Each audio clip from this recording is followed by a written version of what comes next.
What is up, everyone? Helicom Skate. What is up?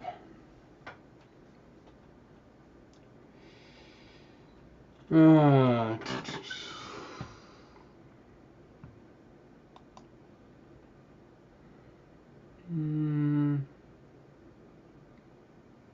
think I could just close that tab.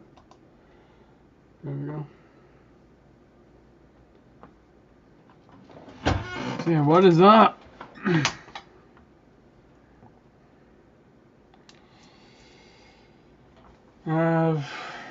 This is another comic topic talks. I'm not sure if this would be like the last one, because I don't know. This is still like a trial test.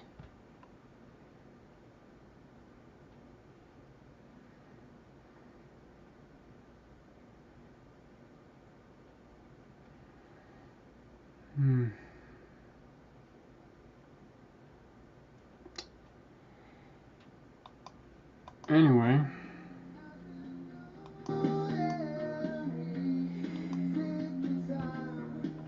I'm just gonna turn off the music and draw. In fact, let's change the title of this to Draw.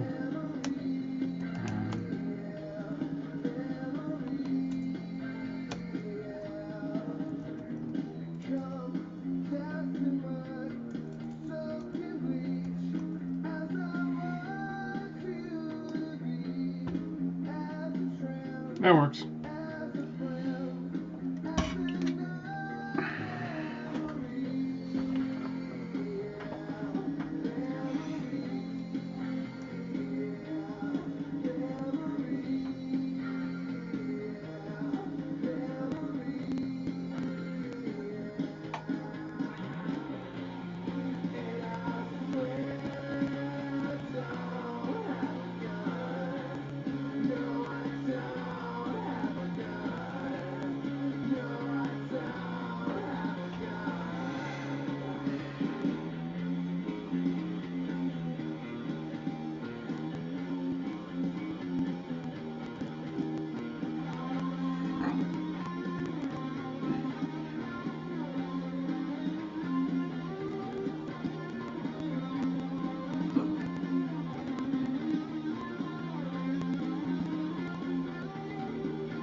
Dang it.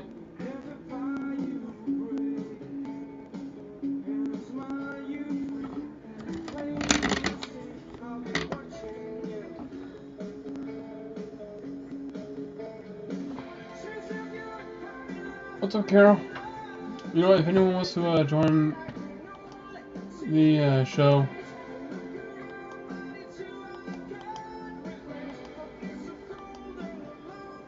they are welcome to.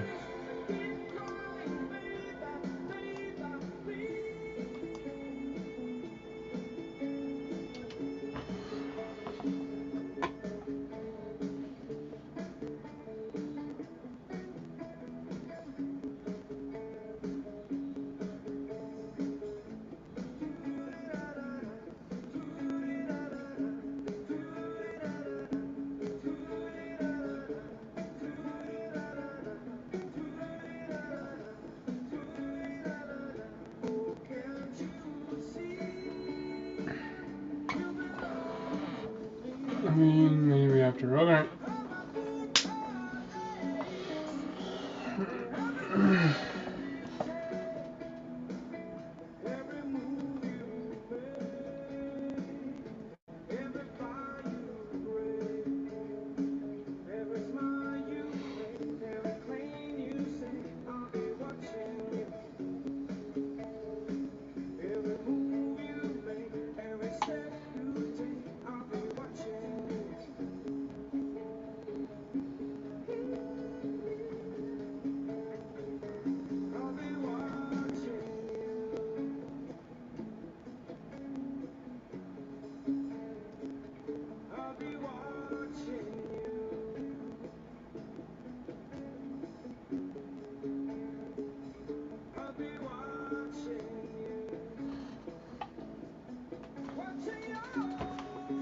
What's up, Chris Longfellow?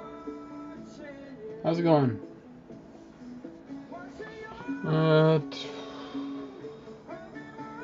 Let's see.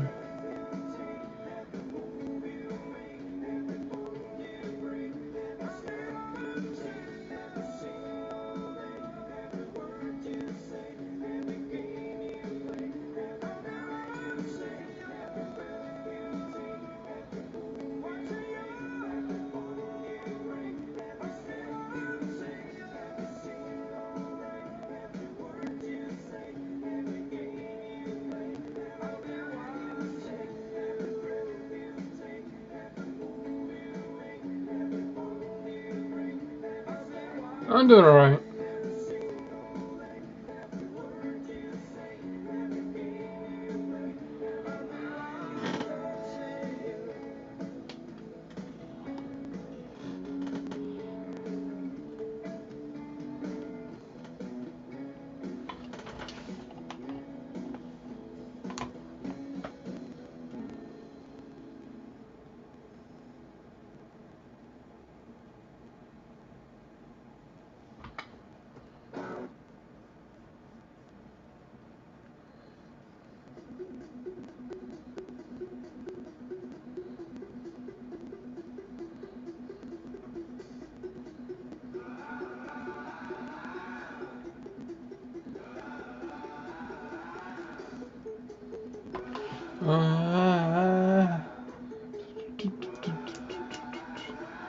Thunder. Oh, right. I forgot to turn off the touchpad.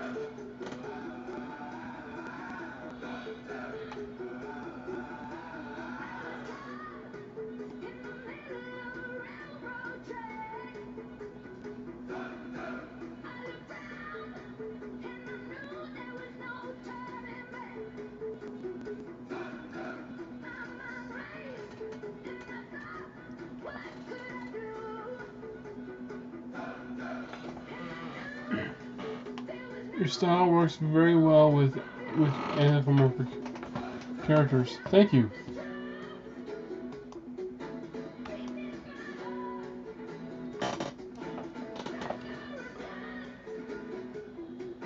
This is actually a old drawing I did.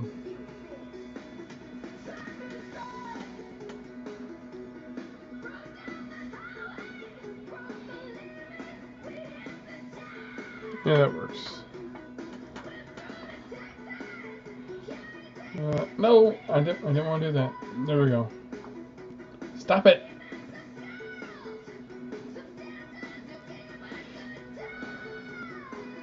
This is when...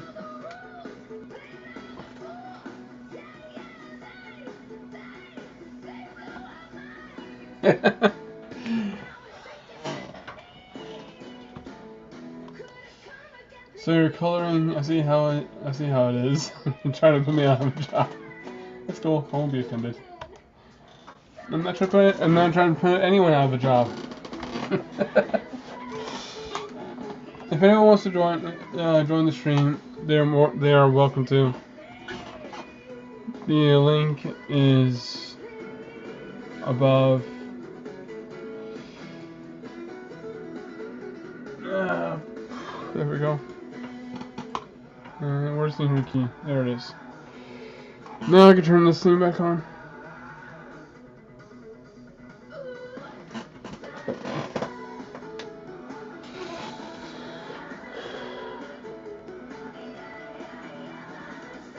So what I'm trying to do is update the pencils a bit, and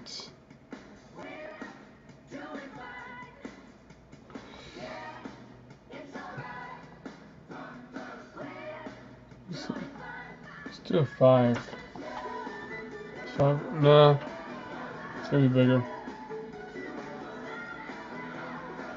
That works.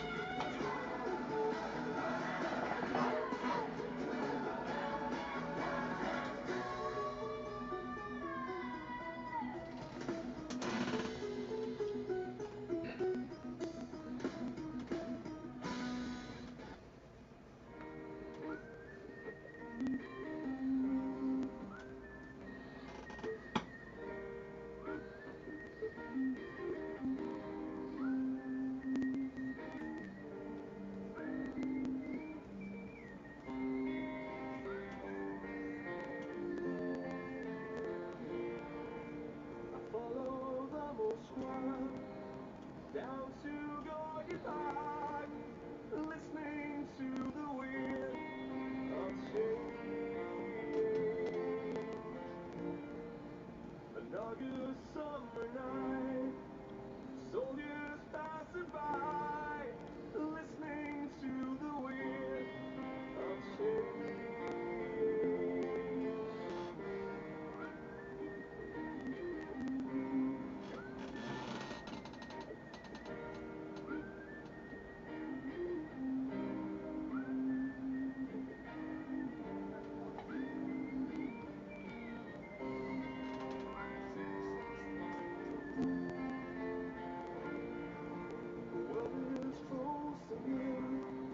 But did you ever think that we could be so close, like brothers?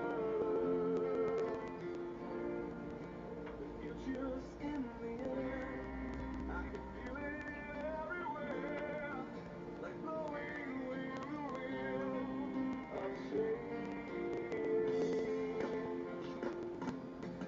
Take me to the magic of the moment, on a glory night, where the children of tomorrow dream away in the wind of change.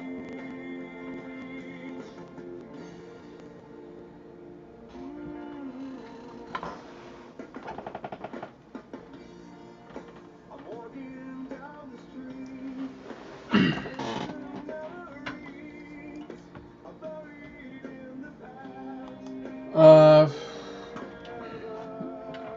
Who's the best Ninja Turtle?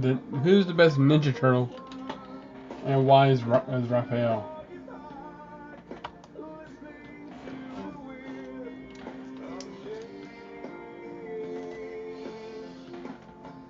That's gonna be tough. But the reason why I think Raphael is the best is because aside from Leonardo, he acts more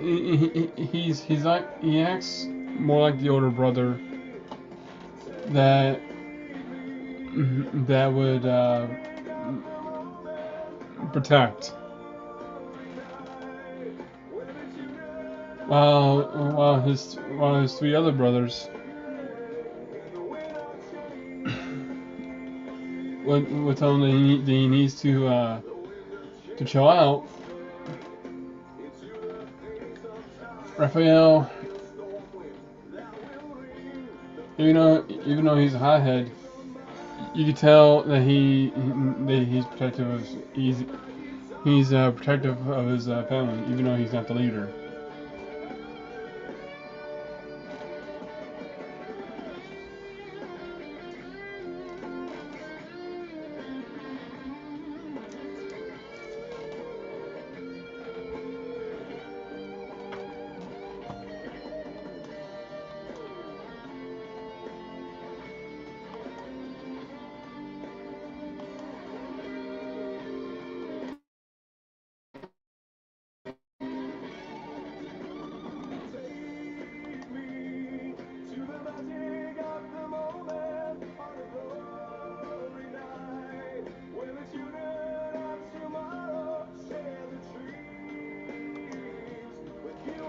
I see you purposely left off the Venus. Venus. Are you talking about the supposed fifth turtle from the Fox TV show? Hold on.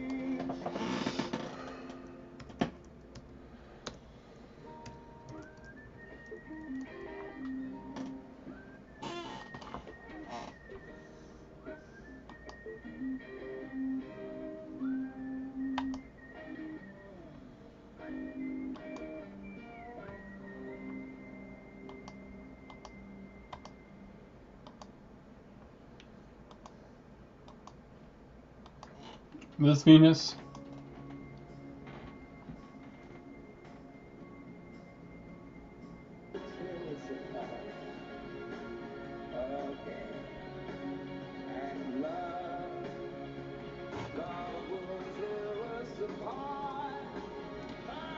Well, right now I'm just drawing.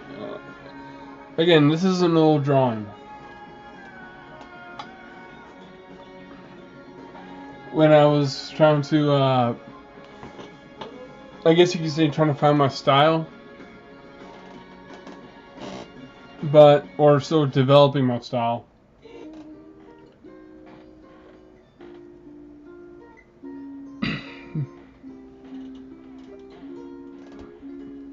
But yeah, I do plan on drawing this again.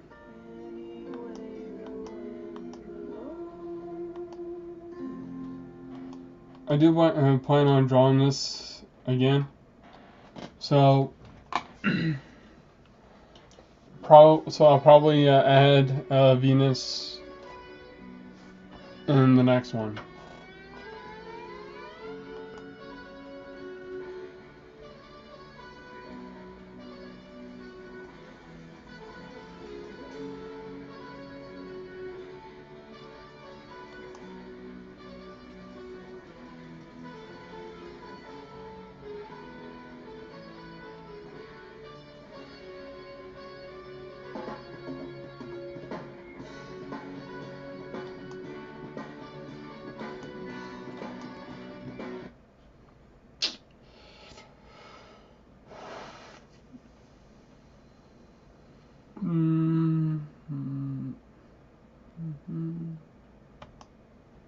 Let's try this.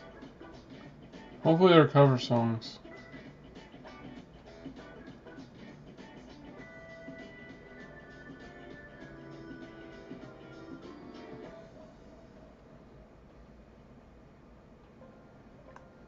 Why do we hunt for new recipes the whole family will love?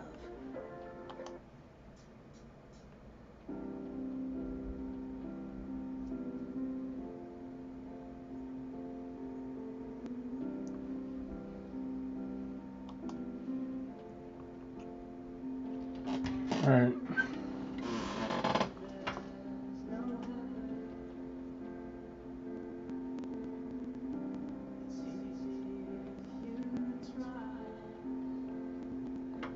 Dang, I gotta fix this one again.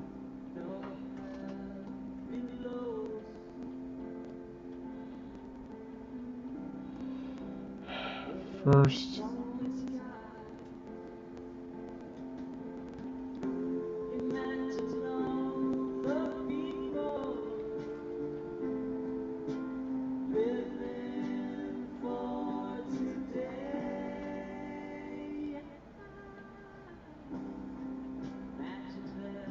Yeah, this is not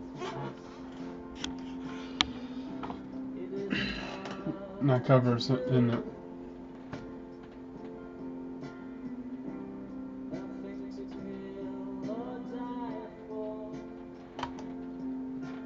Sometimes when I dream, I imagine that I'm Crane just snuggling in a metallic robot.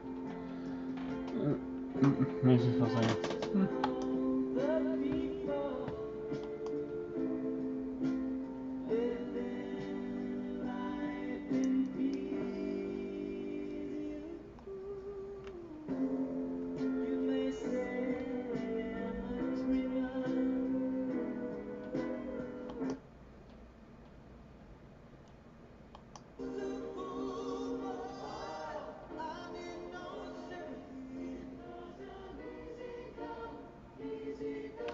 Yeah, these are covers.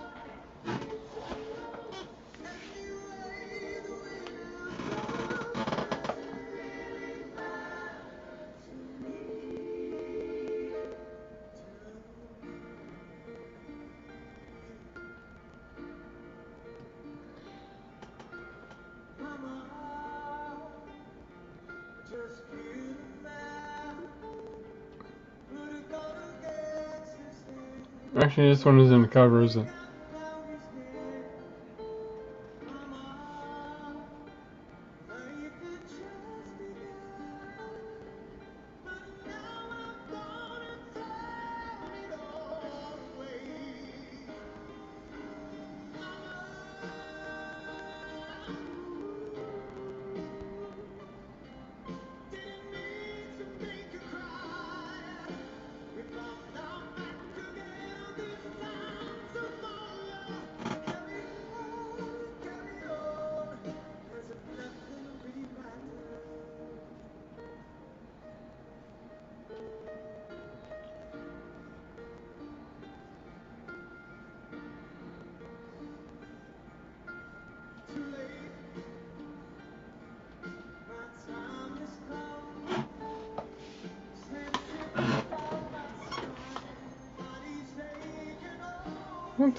Hi, everybody. I have to go.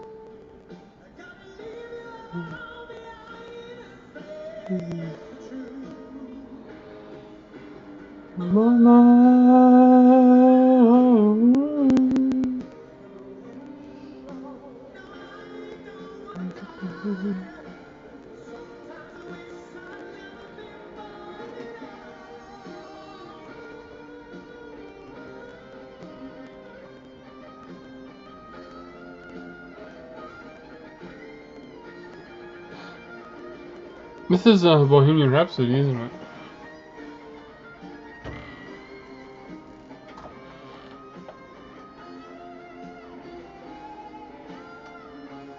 Yeah, it is.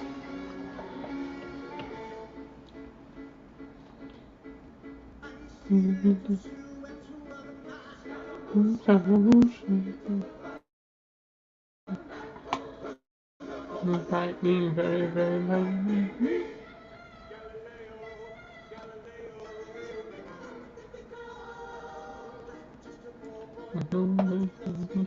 Just a poor boy, no above underneath.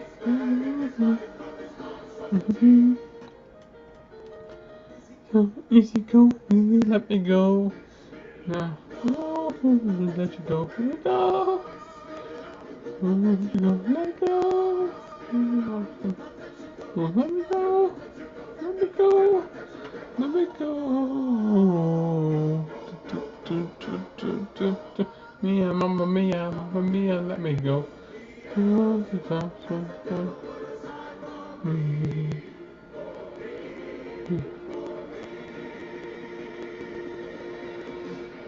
You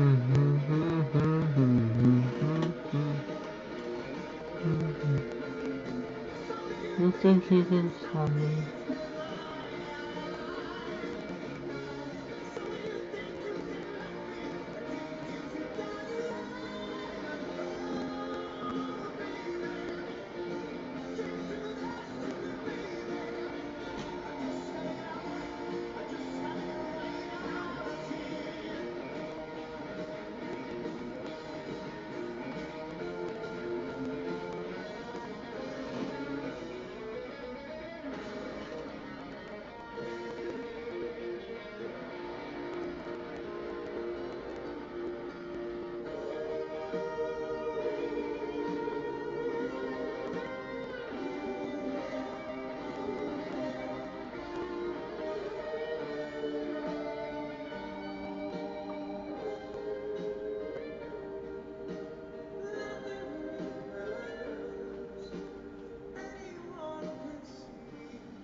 Nothing really matters. Is that Photoshop? Yes, it is. This is Photoshop. Some use Clip Studio. I use Photoshop.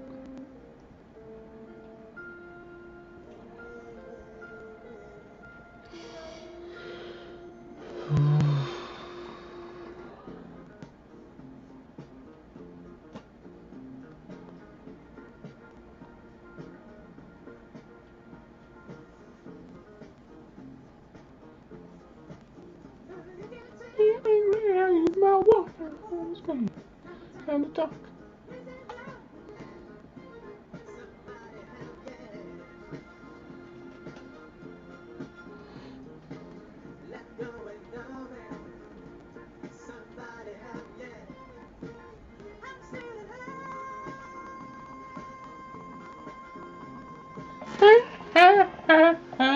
Staying alive. Staying alive.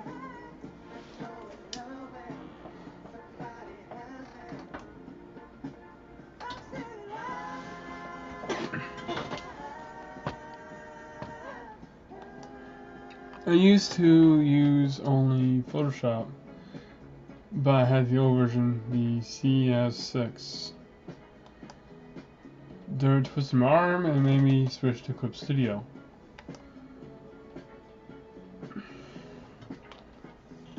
Honestly, I think it's more on personal preference.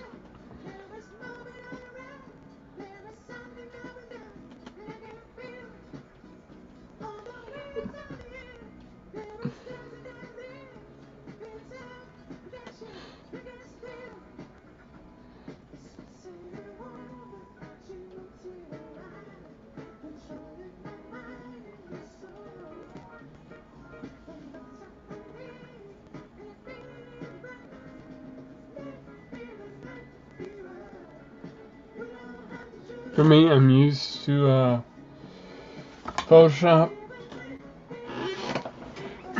Photoshop works for me.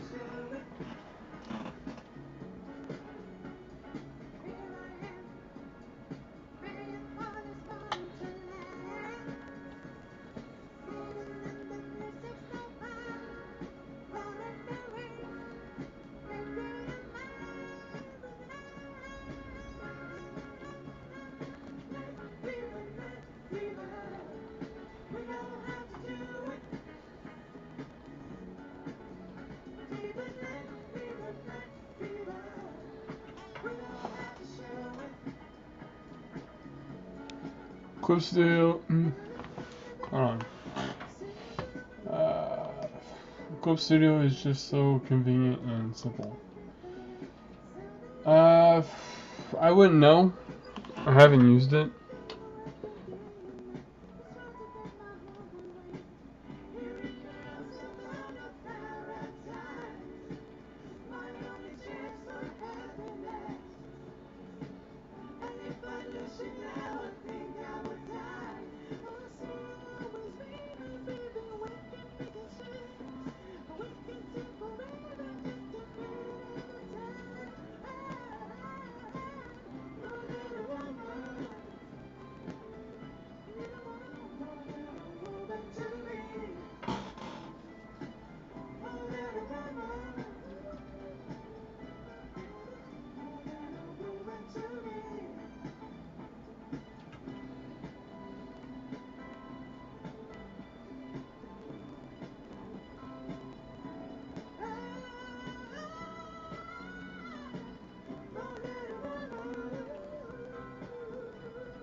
That's not the look I'm looking for. There we are, a little more pink.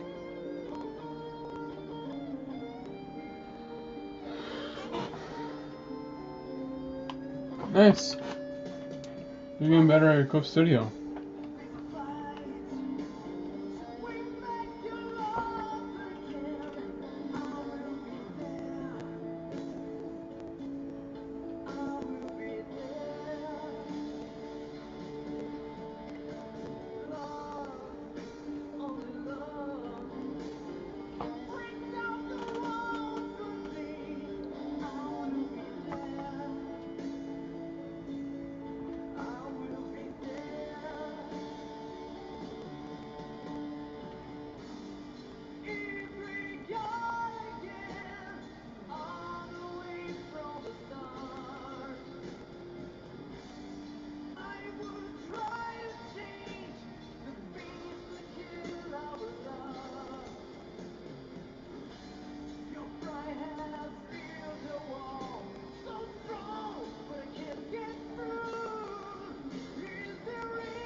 And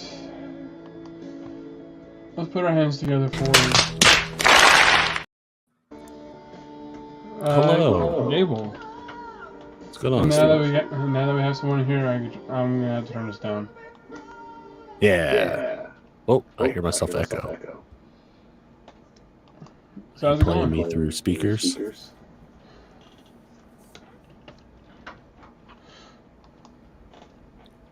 Can you hear me? Yeah, I can hear you. I can hear myself through your speaker. That's weird. Yeah. I heard a bloop too. How about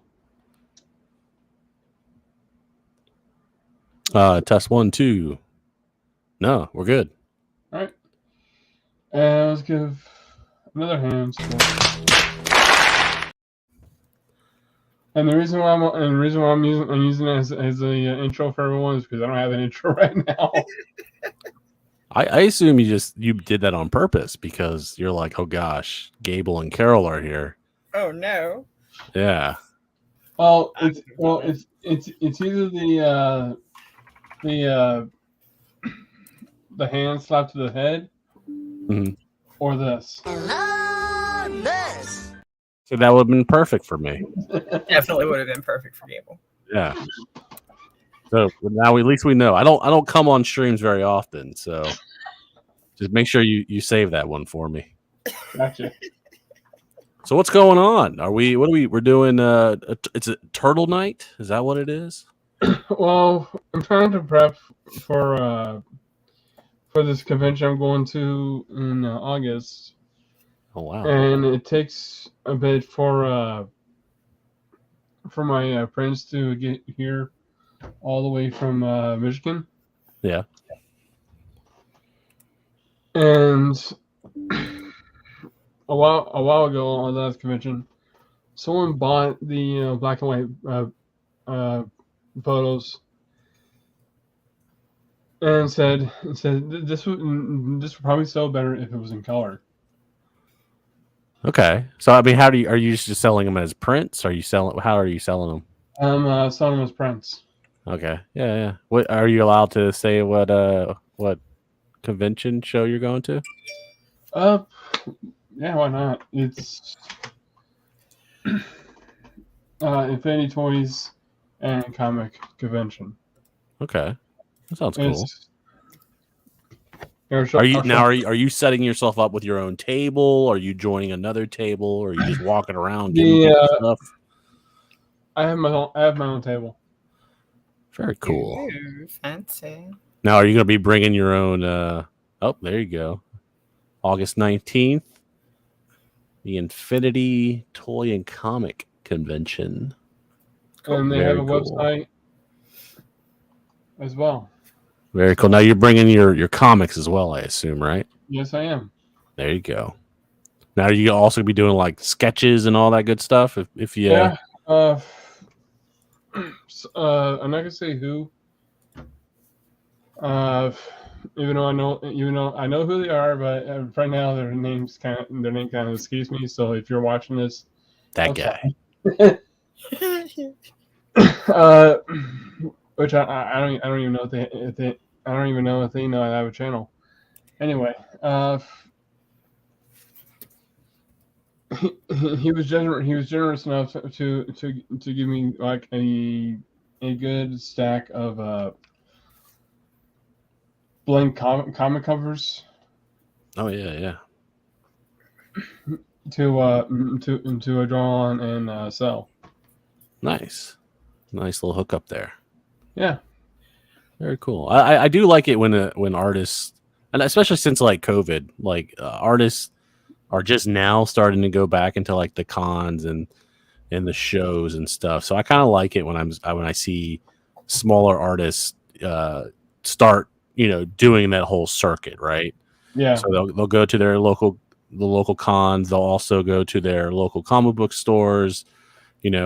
I always tell people, it's like, hey, if you're an artist, if you're making your own comic books, like go to your local comic book store and befriend the people there.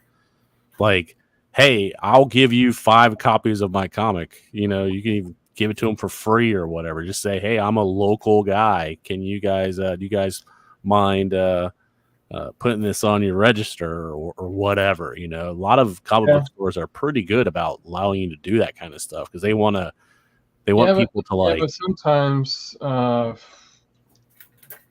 there are some comic shops that would pretty much be like, well, if you're gonna get your comic into the whatever catalog they look into, they'll consider it. Yeah, we don't like those kind. Those are just the pure diamond kind of stores,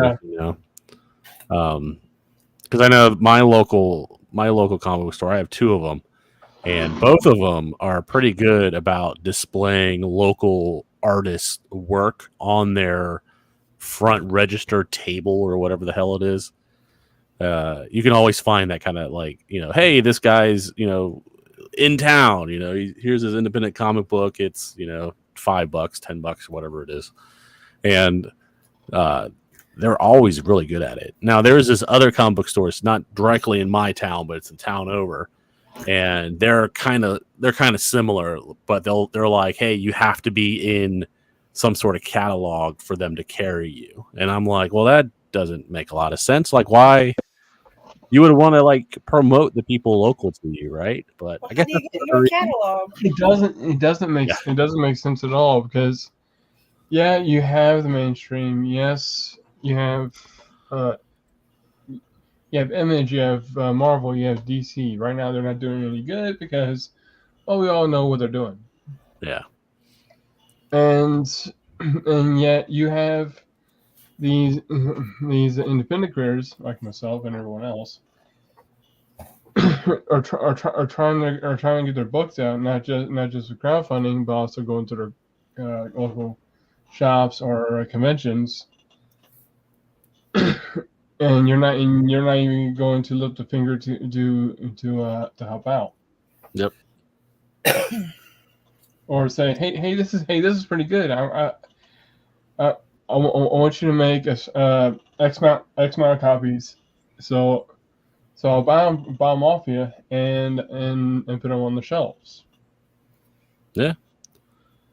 And I don't quite understand like why like some comic book stores are so against that kind of deal. I mean, let's be honest, guys. Comic books kind of not as popular as they once were, or at least Western comics, right? The idea of going to your local comic book store is sort of dead, right?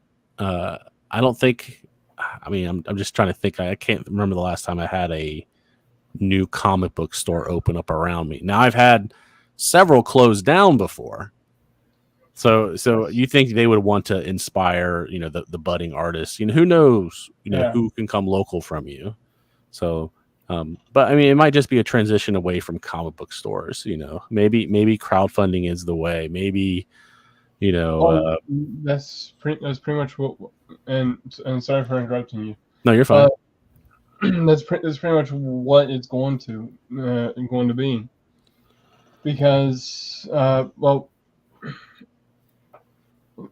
like you said, comic book stores are shut down, either because they refuse to go to the independent creators, and instead go to the mainstream, which no one wants to buy mainstream anymore. Yeah. And some would rather close down than go for independent.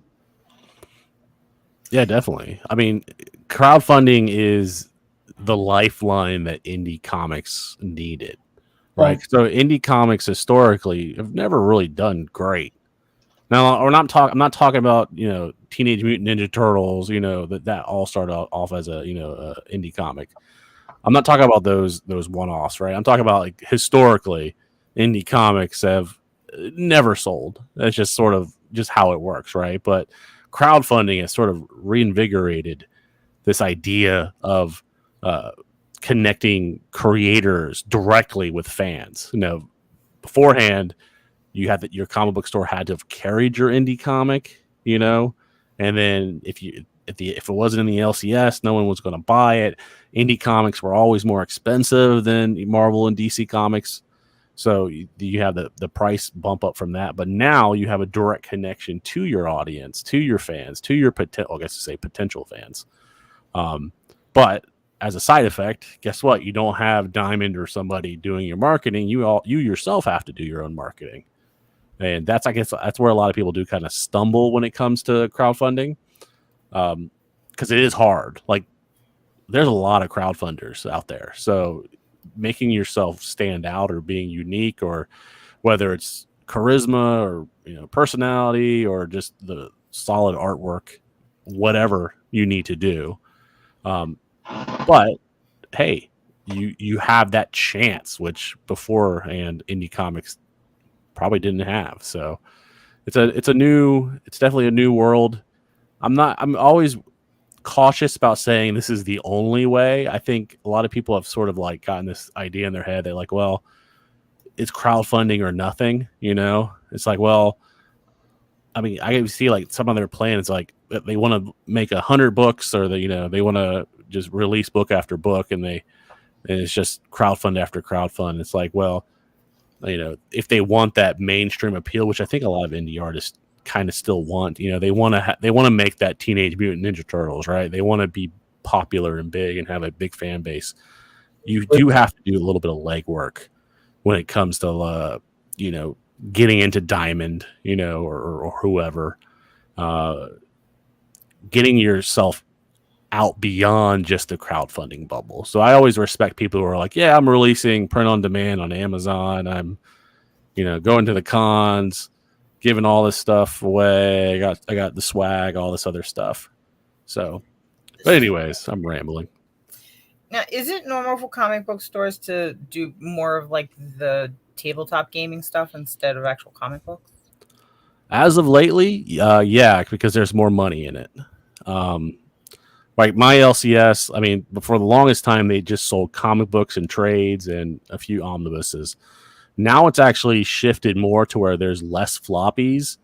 There's a bigger shelf of trades and omnibuses, and there's an entire section devoted to toys, Funkos, Dungeons and Dragons, like nerd shit, Because there's a comic book store that, I mean, it's not really near me. It's like 50 miles away. Oh, that's the closest. Oh, fucking bug. Sorry. Yeah. Bug just flew at me. And I was looking at their website, and they don't seem to have a whole lot of comics, but they've got a big setup like to where you can go and play your tabletop gamings and stuff. Yeah, we have one similar where I live, and it's actually it's actually marketed as a game and comic store. So it's very similar. Like they do like Magic the Gathering and Pokemon Yeah. cards and all that kind of stuff. But in a small section in the back room, there's floppies. There's like a little wall of floppies, and they only get like 3 or 4 copies of like DC and Marvel titles. So it's not really worth going there. But I see that as more of a transition away because there's no money in floppies. Not really. Like every so often you get a book that sells over 100,000 copies, but it's very rare nowadays. They call the Batman. Where are you? Are you above or below Batman sales? Because they always historically said Batman sells 100,000 copies a month. 90% of comics are way under that. So now to get stores, people go into stores are like, well, we have to sell stuff people actually want. They don't want comics. What do they want? Hey, that Dungeons and Dragons sure got very popular because of Stranger Things, Right. So that's sort of how everything started transitioning. And I've seen it more and more. Like both of the comic stores near me are probably like half toys and games and stuff. Oh. It's crazy. Yeah. I didn't see a whole lot of toys on their website. They were just more like, come be a nerd here. Which is fine. I mean, like it's always. I mean, all this stuff is nerdy stuff, right? So Right. So they all tend to My comic shop, towards each other. they have like a whole wall of floppies, and right smack dab in the middle of it is all back issues from the 80s to the 90s. Nice. And- Yeah, I and- mean it's more rare nowadays to see that. and even some that are a little bit more current. Like I found I found a comic of Domino, and Domino's one of my favorite characters. I was like, all right, I found Yeah. something. But then I found out who was written as, and I was like, yeah, no, sorry. Yeah, I mean it happens more and more, sadly, But I always get excited when I go to a comic book store and there's actually like back issues. Like that's before, I don't know, 2010. Because most of the stuff is just all this newer stuff. But like I know my comic book store, they have once a month they do dollar issues where everything's $1 if it's older than a year. I think is what the rules are, and I flipping love that stuff because I'll go in because I'm a '90s kid, so I'll go in. I'm like, I remember this comic in the '90s. I'm gonna buy this one and this one and this one because I just remember all the ads in the other comic books, and they're like, these are $1 a piece. I am sold. I'll take this and this and this. Yeah, and I'm like, how much? You got a minimum? I mean, maximum? Like, what is it? Let me just go. I just got paid. Let's do this.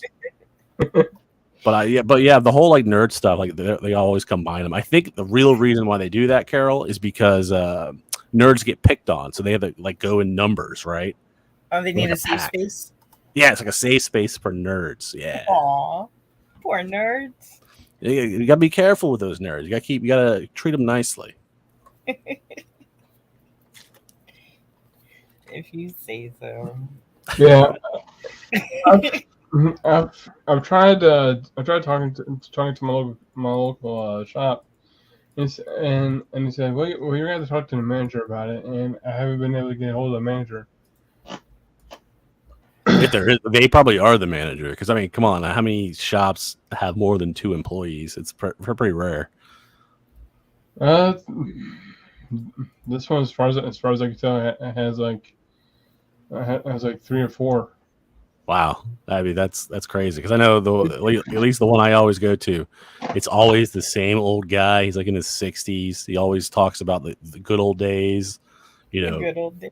That's basically when like people would come into his store, and which I mean it's sad and all all that kind of stuff. But it's just anytime I go in there, he's always like, Let me talk to you about 1980s comics, 1970s. Have you heard about this Jack Kirby guy? And I was like, I understand I'm not that old, but I do know who Jack Kirby is. But thank you. And I think he has like Alzheimer's or something, because like he keeps having the same conversation with me every month. So like I'm not quite sure like what to do. Or it's like, yeah, I've heard this last month, but like I'm just too nice, you know. I Poor old man. I think with something like that, you just have to kind of bear with it. I'm very good with the Alzheimer's people. Like I let them rant. The thing is, you steer them towards the direction of what you want them to say, and usually it's like, "Hey, would you like it to be put in a bag?" Yes, please, so I can leave. Sorry, I'm just being mean now. Don't ignore me. Ignore me. He's a lonely old man. Yeah. Oh, look, there's finally somebody in my store. So right now, what I'm doing is I'm trying to clean up some of the Ventil inks because when I first made this, I think it was like, I need to start dating these prints I make. Yeah. Anyway, sign them and date them. Oh, it's signed. You gotta add that date on there. See, it's signed right there. Yeah. So just do right below it. Just put the date. Oh, let's fix 20s, whatever. Let's fix that too.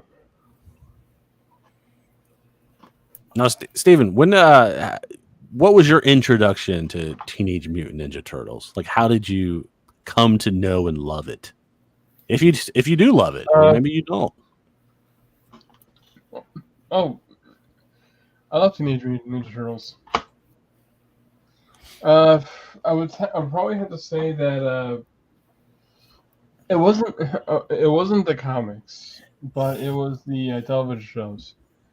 Yeah, like I'm in the same boat. Like I never really read the comics. Like I knew they existed. So here's my history with comics. I've been in and out of comics since I was like 5, but I always go in like spurts where it's like for a few years I read comics and I kind of like got off of it for a few years and then back on and back on. Like so for me, Ninja Turtles, like I never read the comics. I knew it existed, but for me it was always the original cartoon. I don't know what that was, like early 90s cartoon. Mm-hmm. One of my favorite cartoons, that and Batman. But it was also the live action movies. Though I still look very fondly back at those movies, even the really bad ones like Turtles in Time. I still loved all of those. I would say probably the like I said, it was the cartoons and it was the movies for me. Yeah. And this is like when I knew that there's like when you hear TMNT, you 5 things. Well, actually, make that 6. No, actually, make that. Anyway, you always remember a few things. It's the Turtles. I'm not going to say their names because my stutter will ruin it. Master Splinter and the Shredder. Yeah. Those whenever you say TMNT, that's what always comes to mind. No, I 100% agree. And this is like way before I learned how dark the actual story really is. It's pretty adult. And for the time, I didn't really care where it came from until I got a little bit older. And like, and I'm not saying I didn't really have an appreciation for comics. I did. I had a lot of appreciation, But I had more appreciation when I learned that it was an indie book. And that's how it got started. It started as an independent comic, and it made it to the mainstream. Yeah, it blew up, right? Yeah, Yeah, I always tell people like, because I mean, Turtles was popular as a comic book, sure, but it really blew up for like with all the media, like TVs, the action figures. I actually watched a documentary about the toys, Hmm. and it was talking about how the Turtles got started, how the creators, which I can't remember. I know their names, but I can't remember their names right now. Uh, they had to ask for help from a guy who took like this big turtle. I don't want to say doll, but it wasn't like life size or anything like that. But it was huge, and this guy took it to toy makers, to TV execs, Yep. to trying to get it going, and the first thing that came up was the cartoon show, Teenage Mutant Ninja Turtles, and after that, that's when the toys came, and then when it came to, I think it was not the 90s, but probably the 80s. It was like the late 80s when the movie started. It was an independent movie, I believe. Yeah. So the creators of Teenage Mutant Ninja Turtles was Kevin Eastman and Peter Laird. Yeah. Yeah. Did you know none of those guys own the rights to Turtles anymore? Yeah, that's kind of. I feel like that's kind of unfortunate because it's something that they created, and and yes, they created something that everyone knows about from the 80s to all the way up into right now, Yeah. and everyone loves them till this day.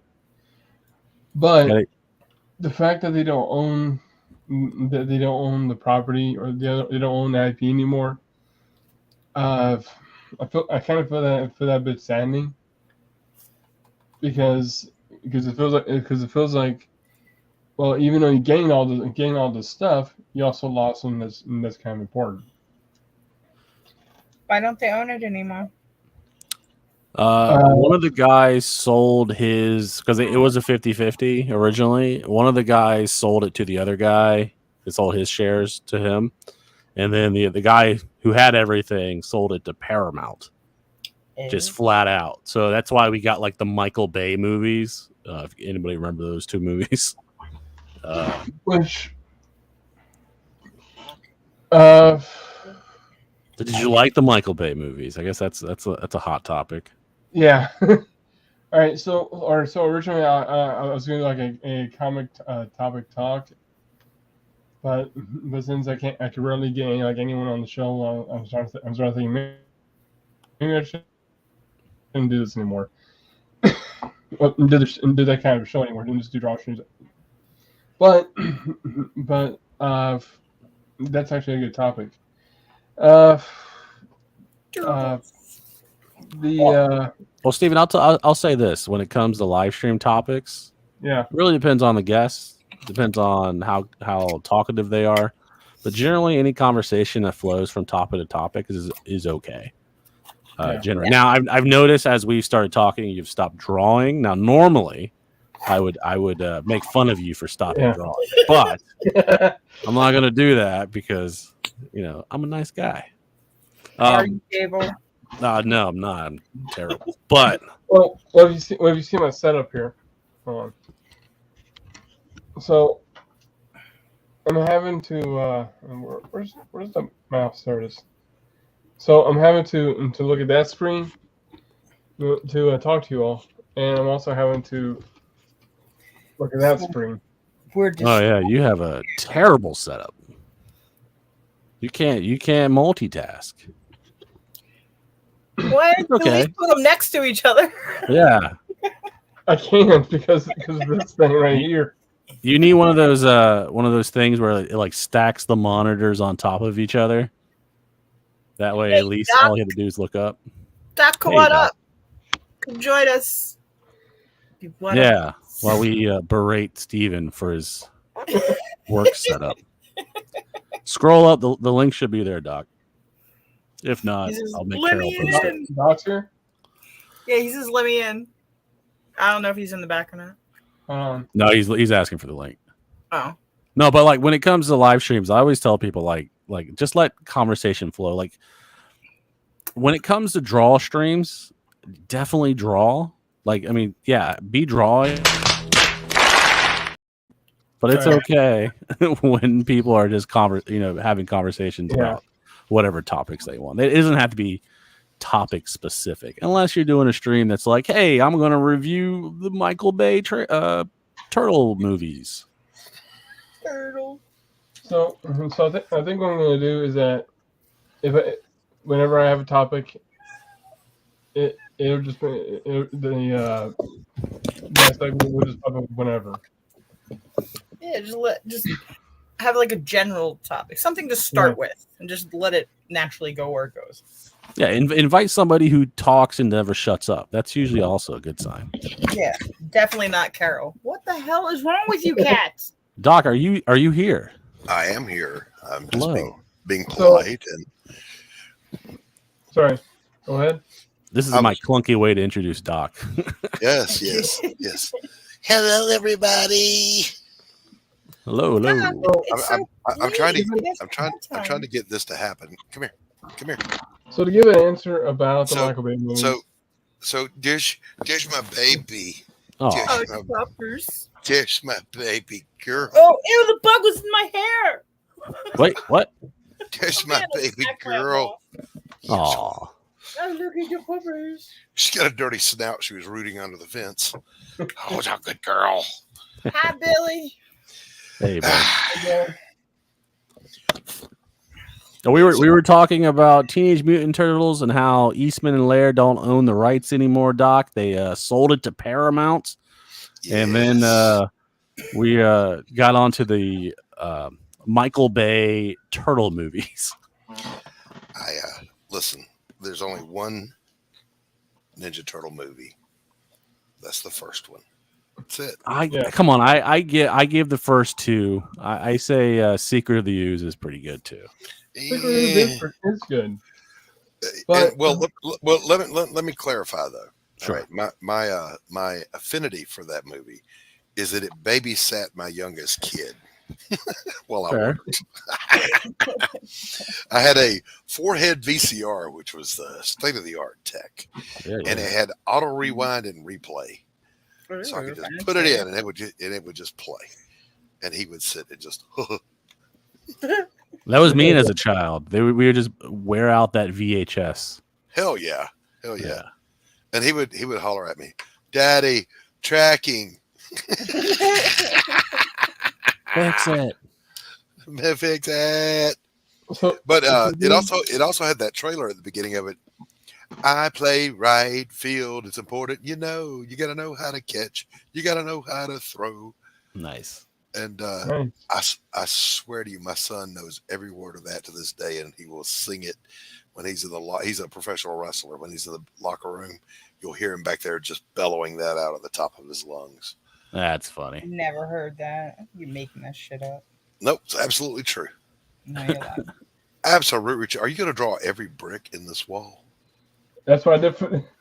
That's what I did. All in all, we're just another Another brick brick in the wall. I would The rather better- pound my balls flat with a wooden mallet than draw all the damn bricks. I'm just saying. I don't think that's that bad, right? Yeah, It- it is. It is. It does get to the point where it is a bit repetitive. I want shading and lighting on every single brick. Yeah. Yes. Also, that's where I draw the line there. Now, it's not the repetition of it for me. is that one brick will be out of line. It'll throw the whole line off. And you work, and your face is down here, and you're working. Then you sit back and you look and you go, no, that's 8 hours of my life I'll never get back. Well, you just Well, have they- to be And back. let's just have the rest of this be shadows because I don't want to draw any more bricks. I don't blame you. Well, thankfully, with the cartoony style, you can sort of like not go full realism with the bricks, and they can be kind of wonky, and it still works. Yep, you can get away with it. You absolutely can. So, score one for cartoony style. Yeah, absolutely, yes. Oh, so I've been working on one panel all day Oh my gosh! because it's a effing car. But yeah, here we go. Oh, Ooh, look at the car. It's the Nice. so Jack what? Bishop. Where's the time sink? Is it the shading?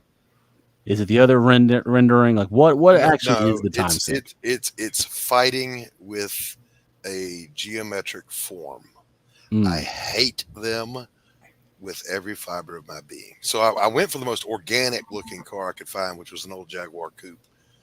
That's a very curvy body, which Yeah, very organic. yeah, generally when you see a lot of cars get drawn, they're always the square bodies, right? So they're a little more easier to render out.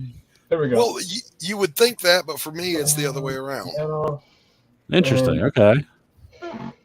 Because I know Sean Gordon Murphy. I don't know if you guys know the artist, but Sean Gordon Murphy, the guy did the White Knight, the Batman series. He's huge into cars, and you can tell he's into cars because any chance he has to draw cars, like he goes for it and he goes hard. And this guy, I hate it. yeah, I don't know. Like I said, everybody tells like that and horses, like those are like artists hate drawing those things, but this guy, he goes full force into drawing cars, and I'm like, you know what? I am here for it. I applaud anyone who can do it. Stephen B is a fearless artist. He will draw anything and just dive right in. I will rethink a panel. Okay, you know how you're occasionally you're talking and there's a word you want and you can't get that word to happen. Yeah. So you will rewrite the whole sentence in your head on the paper to not use that word. I will do that when I am composing a page. If I can get out of drawing a car in this panel, how can I get out of it? Here's just a bumper, you know? Yeah. Oh, wait, this car's completely in shadow. Yeah. And horses, by the way, horses are creatures of nightmares. Yeah, I was going to say, I think, Steven, you should do a new comic idea, which is just 4 anthropomorphic horses fighting crime in, I don't know, New Mexico. If you're going to make it hard, I mean, go all the way in, you know? Think about this. See, I had a nightmare when I was young because I was afraid of horses. These big, horrible looking things. You know, the eyes are up here, the mouth's way down here talking to you. Hey, how you doing? Yeah. I had a nightmare that a horse was chasing me, and instead of hooves, it had big old claws and it had fangs. Oh. And I thought, well, you know, at this stage of my life, what came first? Did I have the nightmare and it made me scared of horses, or was I scared of horses and I had the nightmare? I don't remember. Either way, I got on a horse once. His name was Sonny. I'll never forget this bastard. He's gentle. You'll love it. Okay, I'll try anything once. I get on this horse, and he throws his head down. He said, you got to pull back on the reins. He's going to buck. So I pulled back on the reins. They said, you got to pull down on the reins. He's going to rear up. So I'm doing this back and forth with this damn horse. I finally jumped off the damn thing, and I snatched those reins around. And I pulled that big old eyeball down to mine. And I said, all right, we're now entering into a treaty that will last for all eternity. I will never climb on the back of you or one of your kind ever if you promise not to eat me. and he agreed. So I have honored my word. I have never gotten back on one. There you go. I'm just saying you need to channel that hatred of that and create a horse villain for your books. I'm just saying, with the going claws and everything. I'm going to do the fanged horses with the claws chasing me because I can draw them. They're not hard to draw for me. Okay. Anything organic is easy. It's inorganic for me. And I forgot I'm on the ink layer. Oh, we messed them up. Now you don't lock it. Now once you've made your changes to your inks layer, you don't lock it so you don't accidentally change it. Well, all right. So what I do is whenever I'm done with the layer, I lock it. So if I forget to switch to the other layer, I don't mess anything up. Fair, yeah. And for the colors, first I lay down the flats, and then I do a duplicate, and just kind of go over it again to make the colors pop a bit more. So you do, when you color, you actually you do the flats route, you do your base colors, then you do your highlights, your shadows. Yeah. Okay. So I know I've been seeing a lot of colorists who will just sort of like just make a new layer and then just sort of paint it like it's a drawing book, you know. So believe it or not, I trust myself with the writing. I trust myself with the drawing and inking. I don't trust myself with the coloring yet. I think you look pretty solid. Because Matt. Wait, I'm sorry. So like it's to the point to where if you see me I'll show this. If you see me color something like this page I just finished, or somewhat finished. If you see me color something like this, let's see. Yeah, embiggen like yourself. Yeah, that's gonna be insane. It's a piece of cake. You could do that. Faith in you. I'm talking about like traditionally. Oh yeah, well, that's a whole nother, I think, skill set there. Yeah, I can't color traditionally. Me and colored pencils do not get along. I don't color traditionally unless the situation calls for it. No, I would just stick with your digital coloring. I think it looks good. I like the more simplistic coloring. Like I think a lot of colorists tend to overdo it when it comes to rendering with colors. Yeah, Carol. Shut the fuck up. I mean, it's not a personal attack against anybody here. To me, like, I'm okay. Like, you know how like those old school comics where it's just like, oh, they just flatted it and that's basically about it. I loved them. And I'm like, that's all for real. That's all you really need. If you want to throw in some little bit of highlights or shadows, fine, but you don't have to go crazy. Fine. Yeah, Carol. Oh my god. For fuck's sake, calm down. Attacked. I'm so sorry. Calm down. But of course, everybody has personal preference. I'm just saying your taste may not be like mine, but that's okay. You can't always be right, but I can. Yeah, I was going to say, I don't know where you got that idea from. I'm always right. Ask me, I'll tell you. Fine, Doc. You don't have to like my colors. Oh, I like your colors just fine, Carol. Are you getting sensitive on me? Nope. Don't get all squishy. Pulling out the girl card on you. Yeah, she did, didn't she? Back in the basement. I can take a crit, unlike some people. All right, now I have to work on Master Splinter. Now he's just a giant rat. Yeah. Speaking of Master Splinter, I saw the trailers for the new Ninja Turtles movie. Is that the new cartoon one? It's with the like one, it's the one where they're trying to copy the Spider-Verse. Is that? Oh, okay, yeah. So like the weird animation style. That yeah. Is this the fat April O'Neil? The fat black one, yeah. Oh boy, yeah. This is about She's that. attractive. I can Yeah. already, Uh huh. I hate to judge a movie before I go see it. Stop I love talking. I love I judging things. yeah, but I can already tell that it's not gonna be really it's not really gonna be a good movie because one thing they aren't following they're not following the original blueprint of the characters. Carol, what And the hell? and for some reason, and I read the comments. It's my Everyone's kid.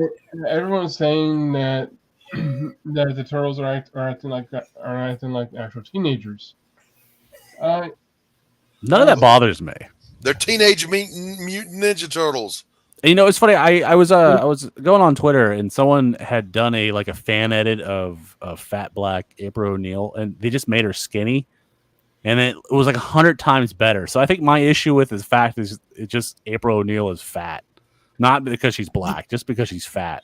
Yeah, you And notice I didn't say Black April O'Neil. I said fat ass. Yeah, but I think everybody's always like, "Oh no, they race swapped it." Like, I don't even think that's my. I've never had issues with race swaps, but like I think the fact that they took April O'Neil and made her fat is probably why I was so against it at first. You know? Look, Yeah. I'm all about congruence. Does it add up? Does it make sense? Does it follow continuity? You know, when they it just doesn't feel when like they had it's Asgard filled with every race imaginable, that didn't bother me one bit. I didn't care. It's all fictitious. Okay. yeah. But when you have Cleopatra is a black woman and you piss off a whole nation, now you've got a problem, you see, because you pissed off a whole nation. Yeah. Or that whole nation is just racist. I don't really know the difference anymore. We're all, Billy says she's brave, stunning, and beautiful. yes, brave, stunning, and beautiful. Yeah. I love that thing that's going around right now. Is if you're not serious about fat shaming, why do you get offended if I say you look like Lizzo? Yeah, she's brave and beautiful Wouldn't the too. Ninja Turtles being middle aged right now? No, they're perpetually stuck like Spider-Man, where they have to always be the same age. Yeah. Which Spider-Man? No, that's right. Normal Peter Parker. Jesus, But yeah, what gives me is that someone stated that the turtles are acting like actual teenagers now, and my thought was they've always been acting like teenagers. It's but It's just Zoomer humor. I mean, it's really the only difference here is like before it was teenagers felt more grown up back in the day because maybe they were, but now the teenagers nowadays they have Zoomer humor. You know, they like doing that little stupid dance and making weird internet quips and like I understand that. Like I'm old. Like I understand that I don't know what teenagers are right now. But like when I look at it, I go, yeah, okay, they're teenagers, and that's off my enough for me. lawn. I'm even older than Gabe, so all I see is a bunch of brats acting like brats. Get the hell off my lawn. Well, I guess that's another thing. It's like I do expect them to have different personalities, though. You know, like because I grew up like all four turtles had their own unique personalities, but then I watched the trailer and I'm like, a lot of them are kind of the same. Except one has glasses. And he's smart. Oh, why did he do glasses though? I mean, yeah, he's smart, but that's a trope. That's stereotyping. Yeah, that's racist. That's something. Help me. Glasses. I feel oppressed. Help me. Nerd. Donatello doesn't need glasses to show that he is smart. Just put goggles on him like you did. I think that works 100% better. Yeah, and like, hey, he's a nerd because he's got sciencey looking goggles on. I mean, just because I wear glasses doesn't make me smart. I'm smart and I wear glasses. Okay. There you go. It's not a thing. Steven, perhaps you could have put him in a lab coat. You know? I just feel oppressed right now. A lab coat?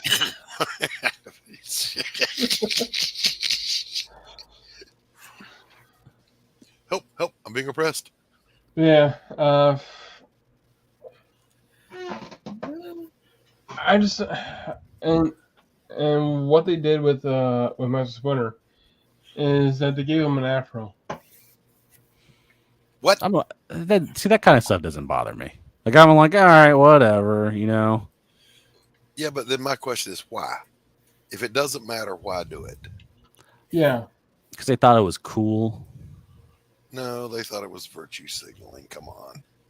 Yeah, but I mean, all the four turtles in the new trailer, I mean, they kind of sound blackish, you know.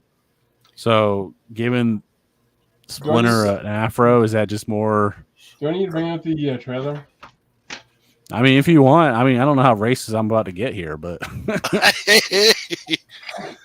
You know, just All right, hold on. it doesn't bother me because like this is also fat black April O'Neil. This isn't the first time we've seen her because she was in the original TV show as well. A lot of people tend to forget that. Well, wait a minute. What? What? No. So every like 5 years is a new turtle TV show cartoon. Black April O'Neil has already been in a cartoon like 3 or 4 years ago, maybe 5 years ago at this point. So Black April O'Neil is not a new thing. Okay. No, it's actually not a new thing because there's actually a TV show before this movie where the race swapped her. That's what I said. And Yeah. And I'm sorry. Go ahead. They gave the turtles all the same personality, and for some reason they decided to make Raphael the leader.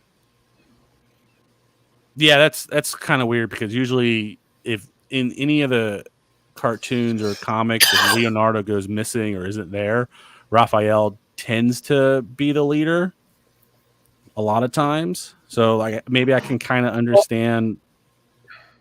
I don't really I see him as the big brother. I said, why isn't Donatello the leader? He's the smart one. He's too smart for his own good. There's no such thing. Make sure you pause this every like 8 seconds or so. Yeah. All right. Well, someone count down to when this to pause it.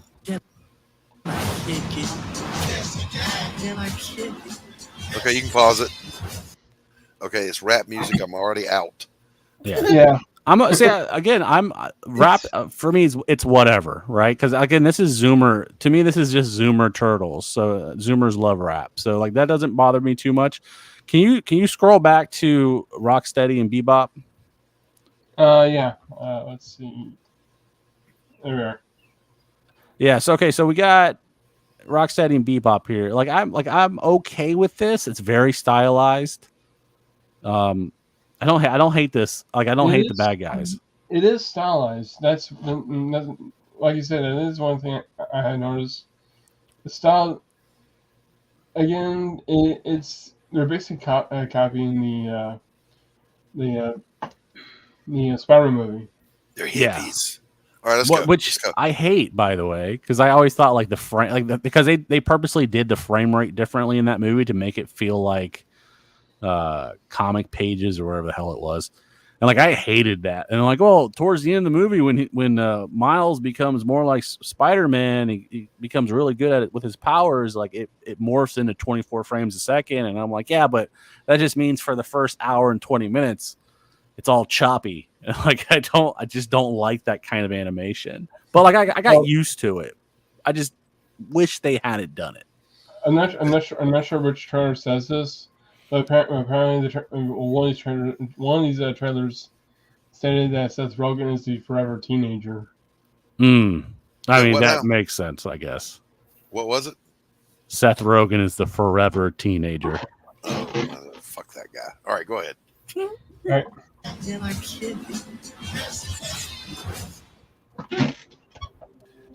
Paramount. Yeah, I swear to God, if one of them says my pronouns are. There it is. Yeah. So I mean, this is Paramount, but it's also a Nickelodeon title. That's why I'm saying that this is definitely skewing Zoomer teenager. Okay. Like Not saying I agree with it, but it is definitely a target audience. So the cartoon before they race swapped, it was the one where instead of showing the Neutrons, it was the Crane. So I think that cartoon itself, it followed to more what the original comic was. I got a headache. All right, go ahead, play it. Right. That's a good I shot. can point that out. See, new generation of heroes will rise out of the All toilet.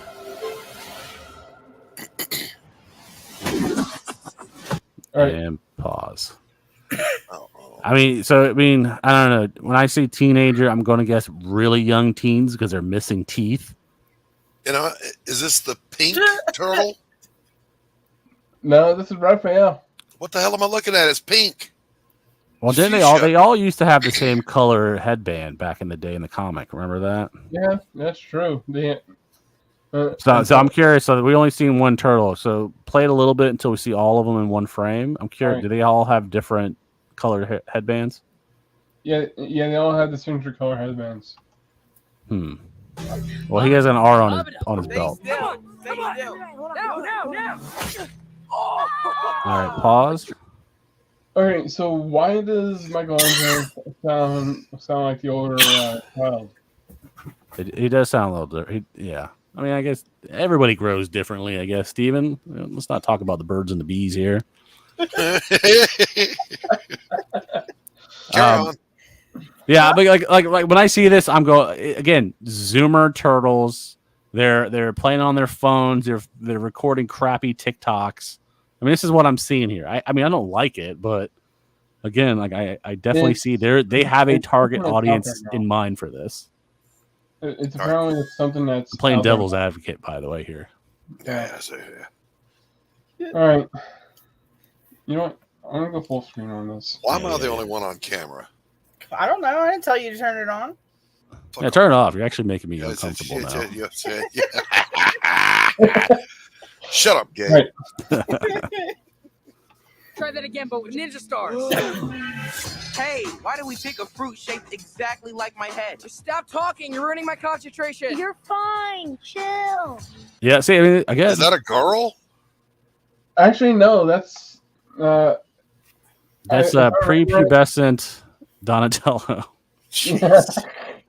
Okay. So apparently, Donatello's the youngest. Raphael's the oldest, and Leonardo and Michelangelo. No, actually, no. They had to change the origin for this because I mean, all the turtles are supposed to be the same age. They came out of the same brood. Yeah, Apparently, the same Daredevil barrel made them all, right? That's right. So from youngest to oldest, it's Donatello. I'm guessing Leonardo. Then probably either Michelangelo or Raphael being the other middle child. Yeah, I don't like this. Like, especially when I've seen these kids. I mean, they're teenagers, but they're like young teenagers. I mean, I'm looking like 12 years old. Yeah. They're like, because I'm going, they're not 16 or 17, right? Right. Okay, keep going. Like, all right, so I'm looking at the turtles. I don't see them as like they're 15 or anything. I would say like you said 17. Yeah, I mean, that's how they play them in other cartoons, and they're definitely a little older. These turtles are like young teenagers. They're not even 12. teenagers, but like preteens. Preteens with attitude. Oh, preteens with attitude. Hey. I mean, I've raised kids. I know. Can this sword cut? Yes, I can. right, let's go. I'm raising a kid now. I can tell. Wait, did you hear that? What was that? Well, nothing we can do. You guys want to grab pizza? Is Mike fat? He looks appears fat. to have that thicker neck than the rest. Wait, of is that Raphael? Hold on, I'm missing my turtles up. That's Raphael. That red and orange is awfully too close to each other. All right. Can you see my cursor? Yeah. Bless you. So that's Michelangelo. That's Leonardo, Donatello, and that's Raphael. Raphael was always the disciplined one. Why is he all chubby and stuff? No, he was the pouty one. Glandular problem. Leave him alone. Oh. He's Raphael's got that He pre-puberty weight. He was the emo turtle. He needs to thin out. He's turtle. he's always one with the anger management problems, which I think your master he always has to help him with that, and Leonardo is the most disciplined one. So I think what they did is that they kept him as most disciplined. Listen, Steven, all I'm saying is Raphael needs to get some keto pizza and get off the regular pizza. Lay off the bread for a while. Right. Let's continue this. I'm gonna fat shame the hell out of that kid. Fat shaming a damn turtle. Are you fat shaming turtle? Yes. Fat shaming a turtle. For fuck's sake. Monsters. What? Oh, we saw Splinter Fro. There we go. What in the hell is that on his head? It's either afro or That's a perm. terrible afro, to be honest. That's a capybara on his head. I mean, Why? I can't believe they did Splinter like that. Like, if you're going to give him a fro, give him a legit fro. Like, what is it? Like, what is it's like That's a a fucking mullet. ball. It's a mullet fro. It's got like a ball sack hanging from the back of his head. What's Mullet that? fro. All right, so what's the name of that one actor who had kind of the same thing? What, a ball sack head? No. No. I can't remember what his name was. He had the same hairstyle. He had like a mustache, and he was on that movie that I think it was called like The End of the World. Oh yeah, I have no idea. You're Yeah. out referencing me there. I'm see when I picture a black guy with a fro, I'm thinking of like the guy from the old Bruce Lee movie. That's not who I'm thinking of. I'm thinking, what is his name? That guy. I don't know, Steven. The last new movie I saw was Casablanca. Okay. Oh my god. Man, I forgot to ask you, how were the 1800s? It was a lively time. I bet. Cast.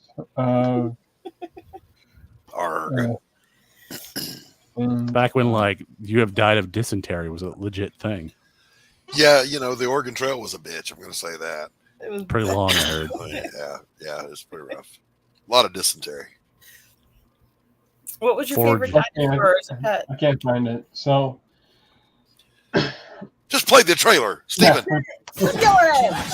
What the heck are those things? They look like little Shreks to me. Little Shreks. Little Shreks. Like, I'm okay with the popper. I mean, even though that's like a 30-year-old reference now, but I'm okay with it. And here's a Bebop Rocksteady. I still think they're gonna steal the show. I can just tell. It's every 8 seconds, not every 2 seconds. Come on. Doc's just like, I want to get this done with. Oh, we've prepared our whole lives for this. Well, I actually want to. Oh my, I'm gonna be sick. Leo, what happened? Is Donnie Okay. bleeding?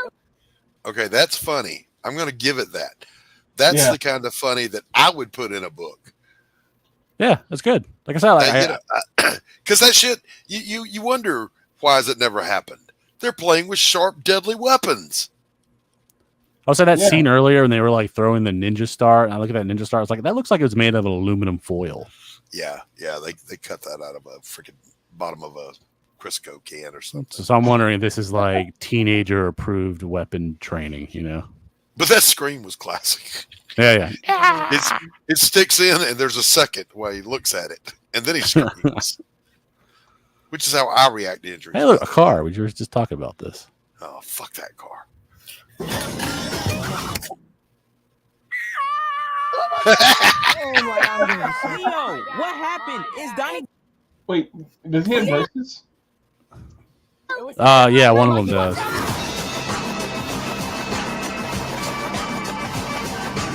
So you were baby turtles. All right, pause. Oh, here we go. She looks like an egg. Fuck this. So again, like I think my issue is in fact I just want to shame fat people. I think I'm kind of with you on that, but April O'Neil was the eye candy in the whole show. Yeah. What the hell? There's no eye candy now. Well, I know why. You know why, Doc? Laxatives? I don't know. No, we why. can't have redheads in movies anymore. No, that's a fact. That's a fact. I forgot. That's another thing. They've so far in every movie, The ginger genocide. They're supposed to have a redhead. They've hired. Yeah. They've race swapped the character. Yeah. Even in Archie comics. Well, it's if there's a ginger, it's not just they can't be ginger. That person is automatically replaced with African American. Yeah. So Archie in Archie comics is now a black guy. I've took a look at. That's a joke, but at the missed. I took a look at the new Superman show. Jimmy Olsen's black. Yeah. Because you can't have a redhead. And poor redheads. And the show copied like a bunch of things, but I'll get into that. But I guess we'll talk about that later. Poor Carol. Let's finish What this about up. poor Carol? Made contact with Mystery Goo. Well, we prefer Oh, the she term also ooze, has but yeah, glasses. It's like more like it's just it, nicer. it rolls off the tongue better. Yeah. Ooze. It's nice, right? It's ooze. This is that weird kind of humor. We've seen it a lot with like ad libbing where it's like the joke goes on too long. Yeah. And they just the ad Family Guy lib. joke. Yeah, and like I it can be funny, but like more times than not, it always falls flat. Don't you back this thing up. Someone stated in the comments, well, not in the comments in this show, in this channel, but in the comments when this is when someone else was looking at this, I think someone called this April O'Neil the fifth turtle. Yeah, she kind of has that body. I would just say this is peak female body type here, egg shape. Yeah. That's just. She does look like a turtle. Maybe she is maybe she's like the Dana Carvey turtle guy underneath all those clothes. Oh, That's a was reference for you. obscure reference right Yeah. there, baby. Made contact with Mystery Goo. Well, we prefer the term ooze, but yeah, It's like more like it's just nicer. it rolls off the tongue better. Yeah. Ooze. It's nice, right? It's ooze. See, that long joke is terrible. Also, stop putting John Cena in movies, please. And what the fuck has Jackie Chan got to do with this? It's because he's Asian. All right, so Jackie Chan, he's going to be voicing Master Somebody get me an Asian, quick. Which Asian can we put in there? I don't know. It's either that or the guy from Walking Dead. Those are the only two Asians we have. Doesn't fucking matter. Just give me an Asian. Glenn? Yeah, Glenn. That guy. Glenn. You know his real name? I don't She know. comes out. Glenn? I used to know his real name, but I forget it. Nobody cares what his real name is. He got his head stoved in. August Oh, that comes out next 20, month. All right. Yeah, I'll put that on my list of shit I don't ever care to see. Ever. I mean, I'll watch it. I mean, I have a younger kid, so I'm sure he'll want to watch it. So I'm sure I'll watch it eventually. Look, even my grandkids are too old to watch that shit. Thank There God. you go. Come here. Yes, a good girl. Yeah. Oh, All right, hold on the floor. I'll be right back. Okay. Who's your pretty girl? Yes, you So, are. I just Who's your good girl, Carol? Who's your good girl? Hold on, come here, your baby. Oh, that's a good Carol. Oh, I hate you. You're such an ass. look at the size of them paws. Look at them. And she's Those got big paws. I do not have big paws. She's got Wolverine hooks on the end of them. Ow, that hurt. Heathen. All right. I may never recover from that. Good. Yeah, you get over there and be remorseful. Look at her back there like she knows what she's doing. I'm gonna lay by the door and hope you let me out. Joke's on you, I never let anybody out once they're in. Yeah. Poor Yeah, me you and the get poor puppy. your ass back to work too. That's what I'm telling you. I'm working right now. Carol, What? Carol. What? I need some colors. Yeah. I do, Okay. but I can't afford you. Okay. I'm not that expensive. So I'm thinking what I'm gonna do. I'm thinking she's back. What do you want up here? There's no food on my desk. There's no food up there. Oh, you better stop. So you're thinking what? Stop talking to the dog. I'm thinking doubling your Rice Krispies ration. Okay. It'll be a stretch. Okay. No, seriously, we were Anthony and I were talking about the cover for A Damn Dirty Thing, and he asked me who I wanted for colors, and I said, well, I want Matt Krotz, but I can't afford him, so maybe Carol. That was a joke too. You were my first choice. Sure. And I told him about the conversation we had, where I said, but I don't want the Bananarama colors. I need a softer palette. I can do a softer palette. I'm relaying the conversation we had. Okay. So I said to Anthony that Carol said I can do a softer palette. Anthony, and she said it just like that. And he said, I'm glad you had that fucking conversation with her, not me. You wanted a blacklight thing. Shut up. You didn't like it. You should have just fucking told me. I like to find I didn't like my drawing of the girl of Elizabeth. Got a much better one now, but now I'm like, Anthony, we should totally substitute the black light days. We can't do that. Why? It's better. Anyway, the cover is I'll get Anthony to send you the TIFF, not for you to work on it, just so you can look at it. Okay. I'm back. With a color reference. Welcome back. Welcome back, Gabe. What I miss? Color. Doc hates my colors, apparently. Oh my gosh. I hate colorists. He tells me what colors to color. I color it the way he tells me to color. I hate it. Like, can you do it again, but this time do it better? Yeah. But this time, don't suck. Like, look, one of the first books I did back in the 90s. The colorist ruined the cover, and I just wanted to put my head through a wall. It's like I'm finally on the cover of a comic book, and the colors fucked it up completely. I didn't fuck up your covers. No, you didn't. You didn't do anything wrong, Carol. Not talking about you right now. I don't even know who this guy was that colored my cover. Doc, now when you give like color work out, are you like, hey, here's sort of the idea I'm going for, this sort of style? Yes. If you ask Anthony, he will tell you that I am a control freak. I'm a micromanager, and I am those things unashamedly because this is my product, and I want it to be my vision. I want it to be the way I want it to be.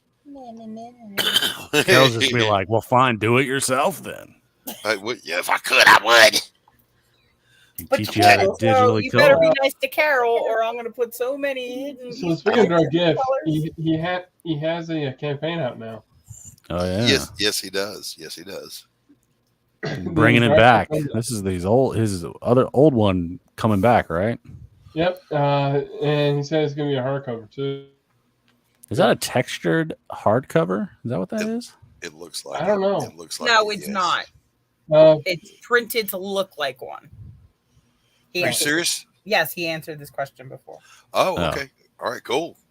All right, ignore that. Good lord. Is this on both Fund My Comic and Indiegogo, or is it just no? This is just Fund My Comic. Now, see, I decided I'm fully on board Fund My Comic. Anthony is testing the waters. Fair.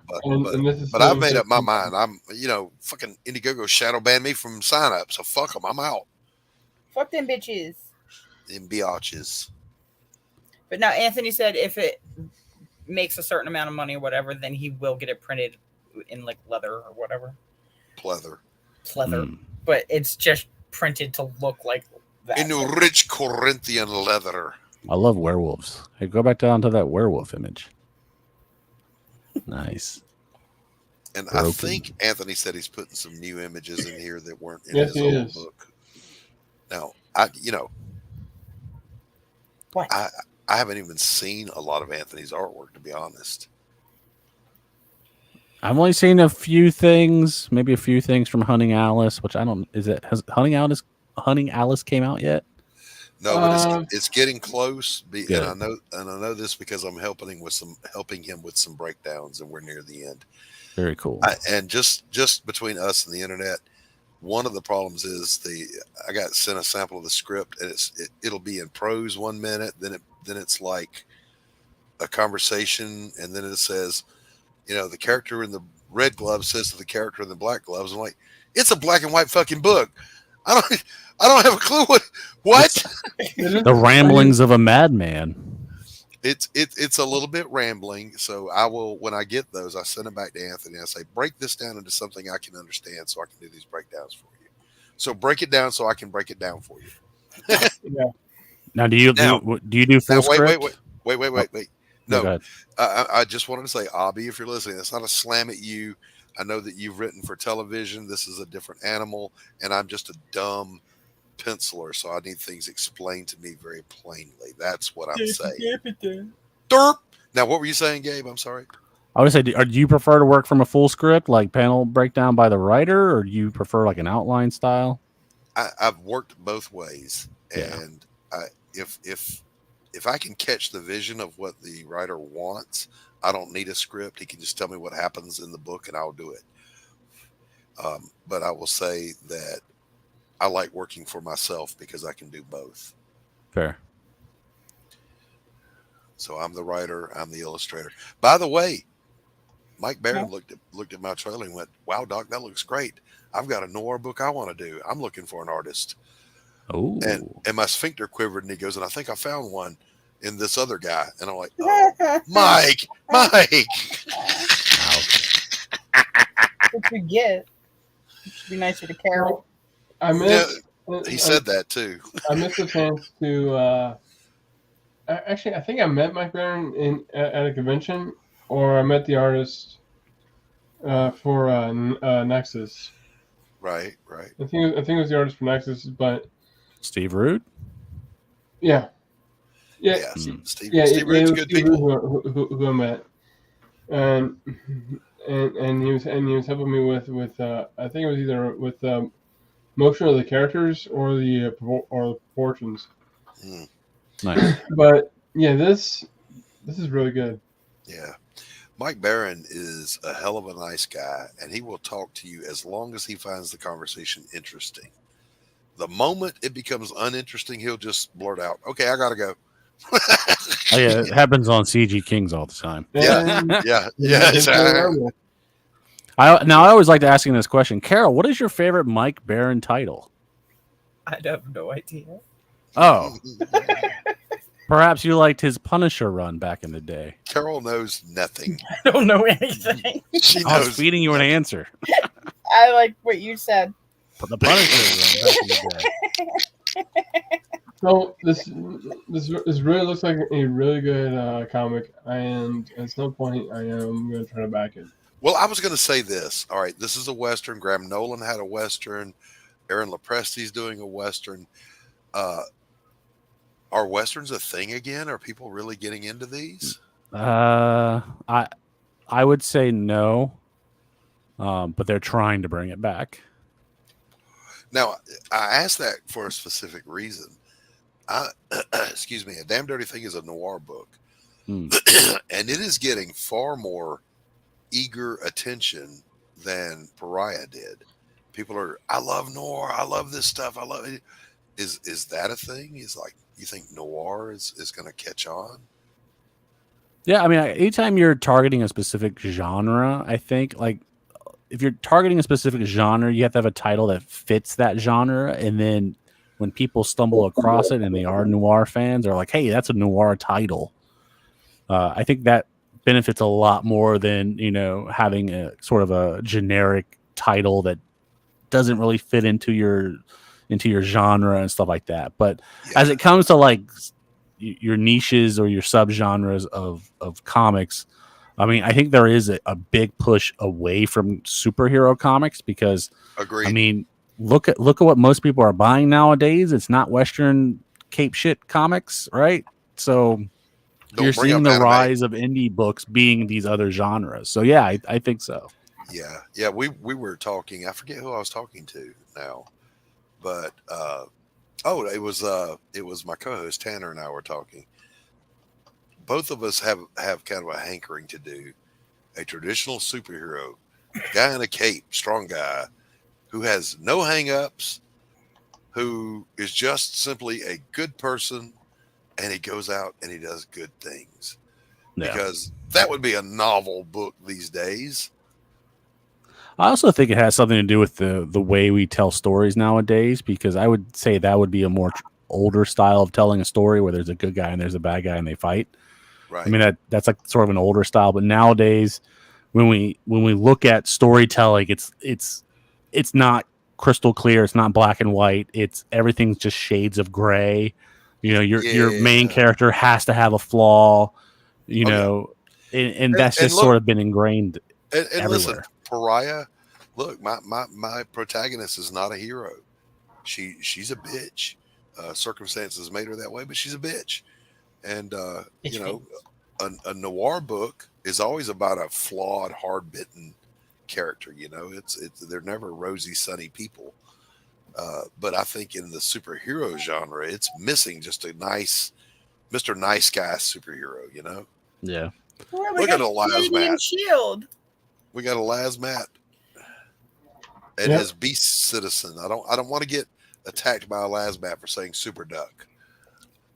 I'll say this one last thing on the whole story thing. Like as a reader of comics, as a fan of comics, like when I see people, especially in this sphere, CG indie comics, if they are creating a superhero comic and it's like your traditional guy in a cape kind of comic, the one thing I really want to emphasize, there needs to be a hook or a catch to make this person interesting.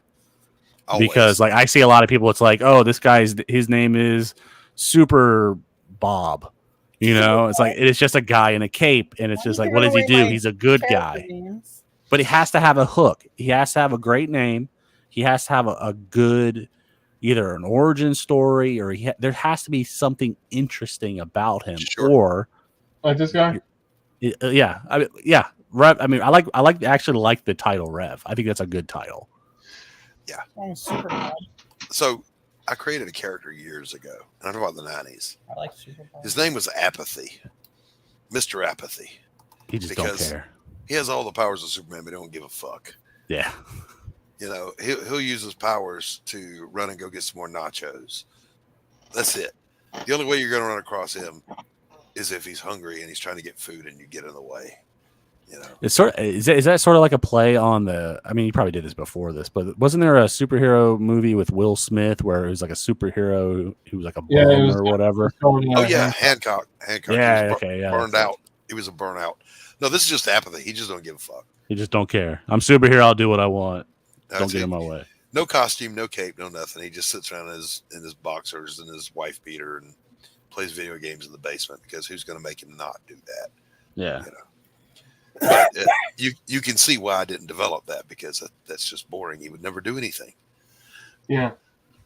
Yeah, I mean, you have to have motivation, goals as a character, inciting incident. Something has to happen to make story your character. Arc. Yeah, you have to have a story. A story? Are you sure? So I've heard. Oh no. Some great resources about learning how to plot. I know these are overtold a lot, but Save the Cat is getting popular again in the CG world. If you haven't read Save the Cat, kind of tells you how to break down Hollywood movies and into the 3-act structure. For those who aren't quite familiar with story structure, I do recommend it. It's a good place to start, but please, for the love of God, incorporate it, but grow past it. Yeah. 100%. Like I said, if you don't know anything, you can start there. Yeah. but you'll quickly move out of it. You know, the guy asked the other day, you know, he said, what tips do you have for an aspiring writer? I said, read and write every day. Read, write, read, write, read. Yeah, and write. I mean that was Ray Bradbury, the author. I'm sure everybody knows who Ray Bradbury is, but his whole thing was read one, write one. So you read something, you write one. You read one, you write one. Stephen Brush said his theory of writing was that above his computer, he has a placard that says, "And now I'm going to tell you something cool." Yeah, love it.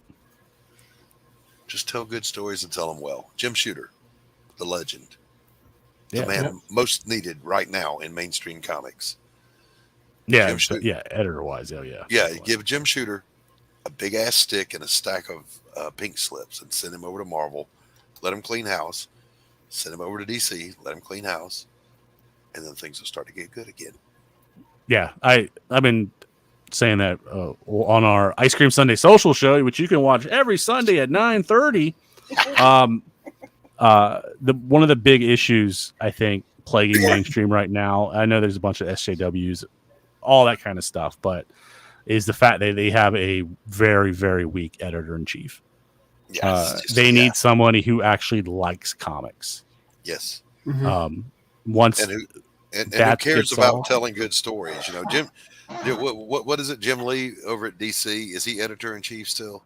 No, well, he's in name only, but I don't think he's editor in chief. He's something else.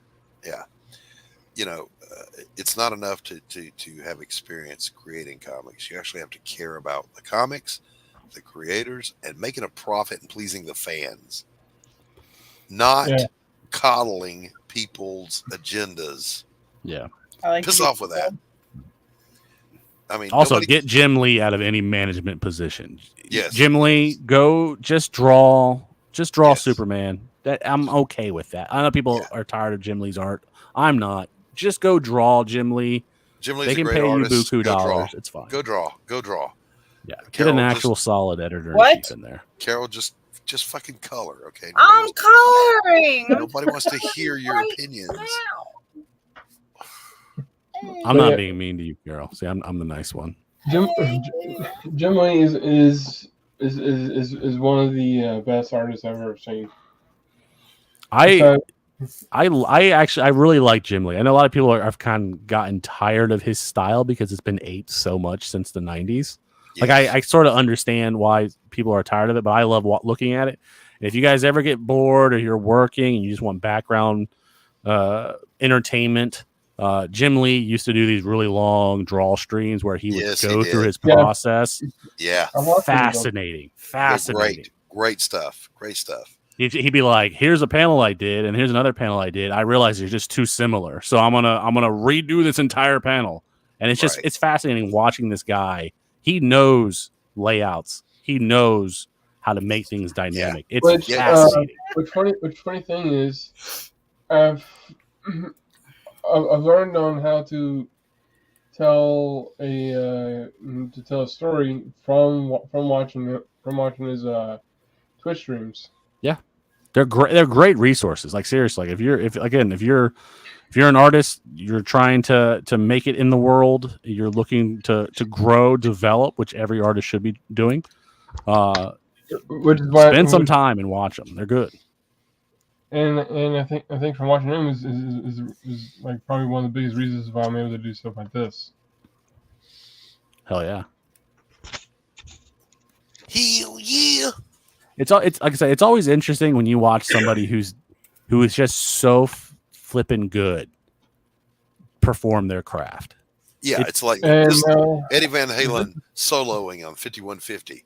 You know, that's what it's like. Yeah, it's almost mesmerizing just to watch them perform in any field.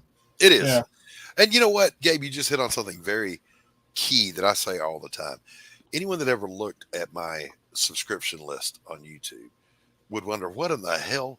Because my criteria isn't about a specific topic or genre, or it's, are you good at what you do, and are you passionate about it, and are you a nice person? Yep. If you're those three things, I will subscribe to your channel and I will watch your shows. So You I've got subscribe to my channel. Matt's off-road recovery, where he goes out in the desert and rescues stranded people. In Stuart Davies, a fine art tonalist in Paris, France.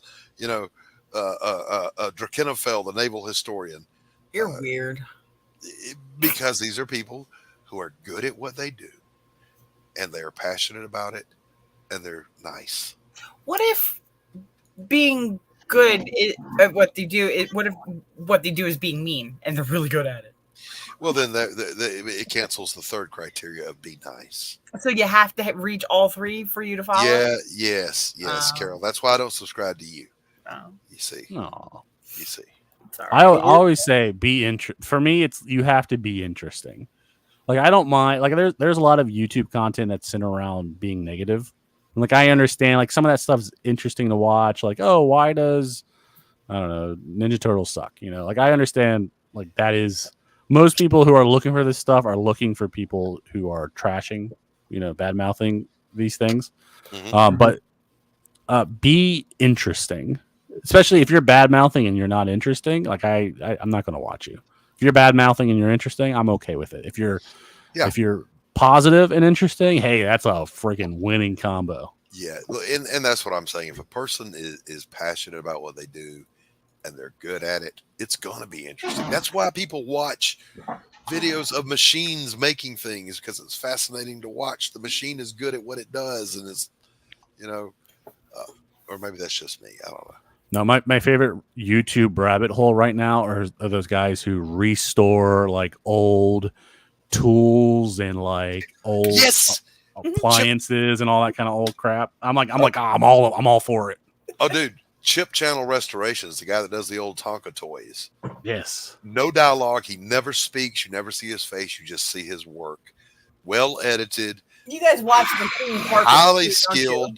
Highly skilled stuff. I'm sorry. Was Carol mumbling about something? She was. Yeah, I'm not quite. Go ahead. It's fine. It's okay. It's okay, Carol. Just go ahead. Go ahead. The grown-ups were talking, but you go ahead. No.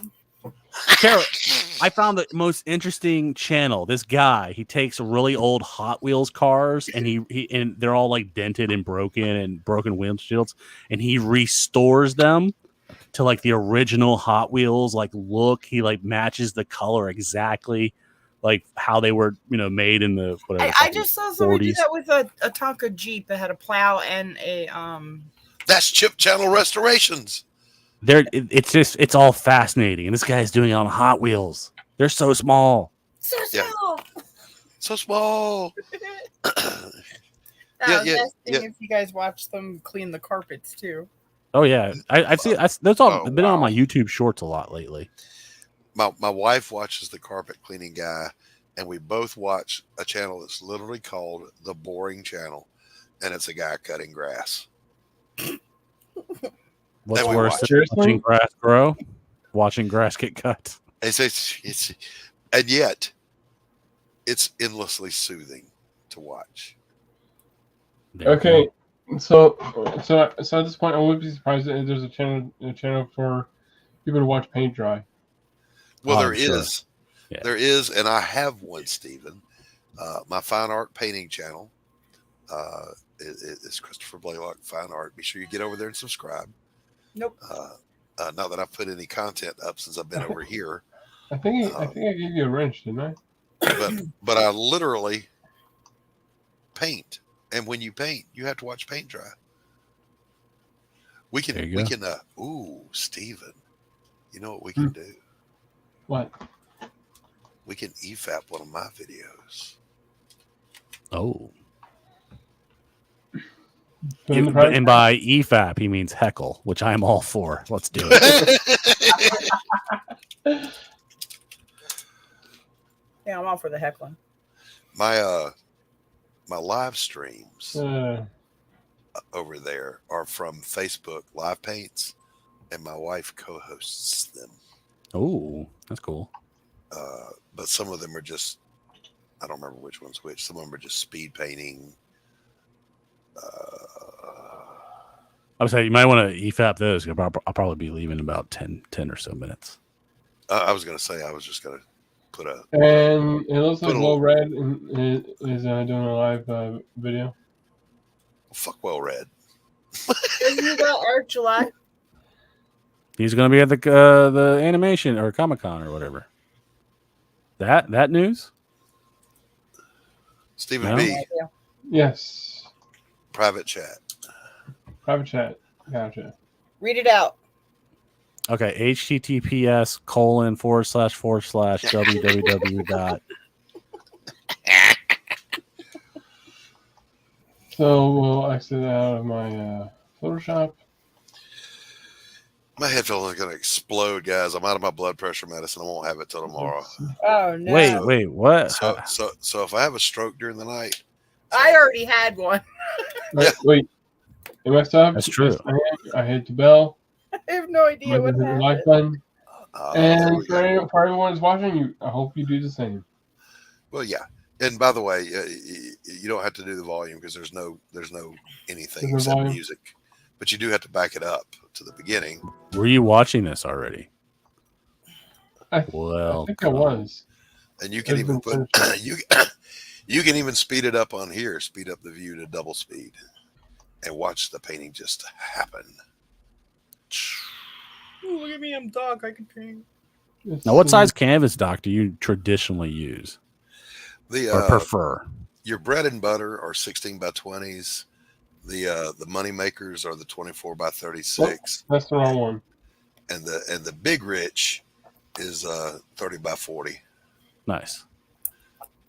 Like 24 by 36, that's an easy $2,500, $3,000 a pop. The bigger ones, that's 5,000 to 7,000, depending on what you're doing. Gotcha. Nice. And I really did. I paint this fast in real life. If only, man. Imagine how much you could get done if you go this fast. I know a dude that paints this fast, man. I'm not even kidding. He'll do like 10 paintings a day.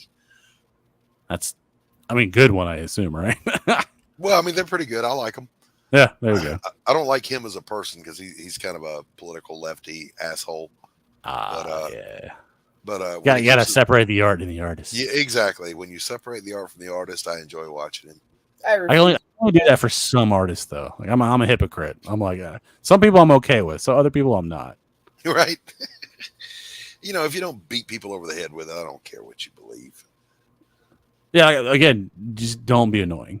Right. That's really all it is. And this is, by the way, I was on the live stream that this was taken from. I was just talking about how fun it is just to paint skies, because I don't have to paint all this. It's the very little sky in the painting. Mm-hmm. But you know what the hell? A happy little cloud. I enjoy painting skies. They're fun. Okay, are you channeling Bob Ross there? No, not at all. Happy little trees. Bob Ross taught entire I guess multiple generations how to paint the same thing. Yeah, over and over again, the same exact thing. I like Bob Ross. Don't get me wrong. I liked him. I like this pet squirrel. I Wait, you had a enjoyed pet squirrel?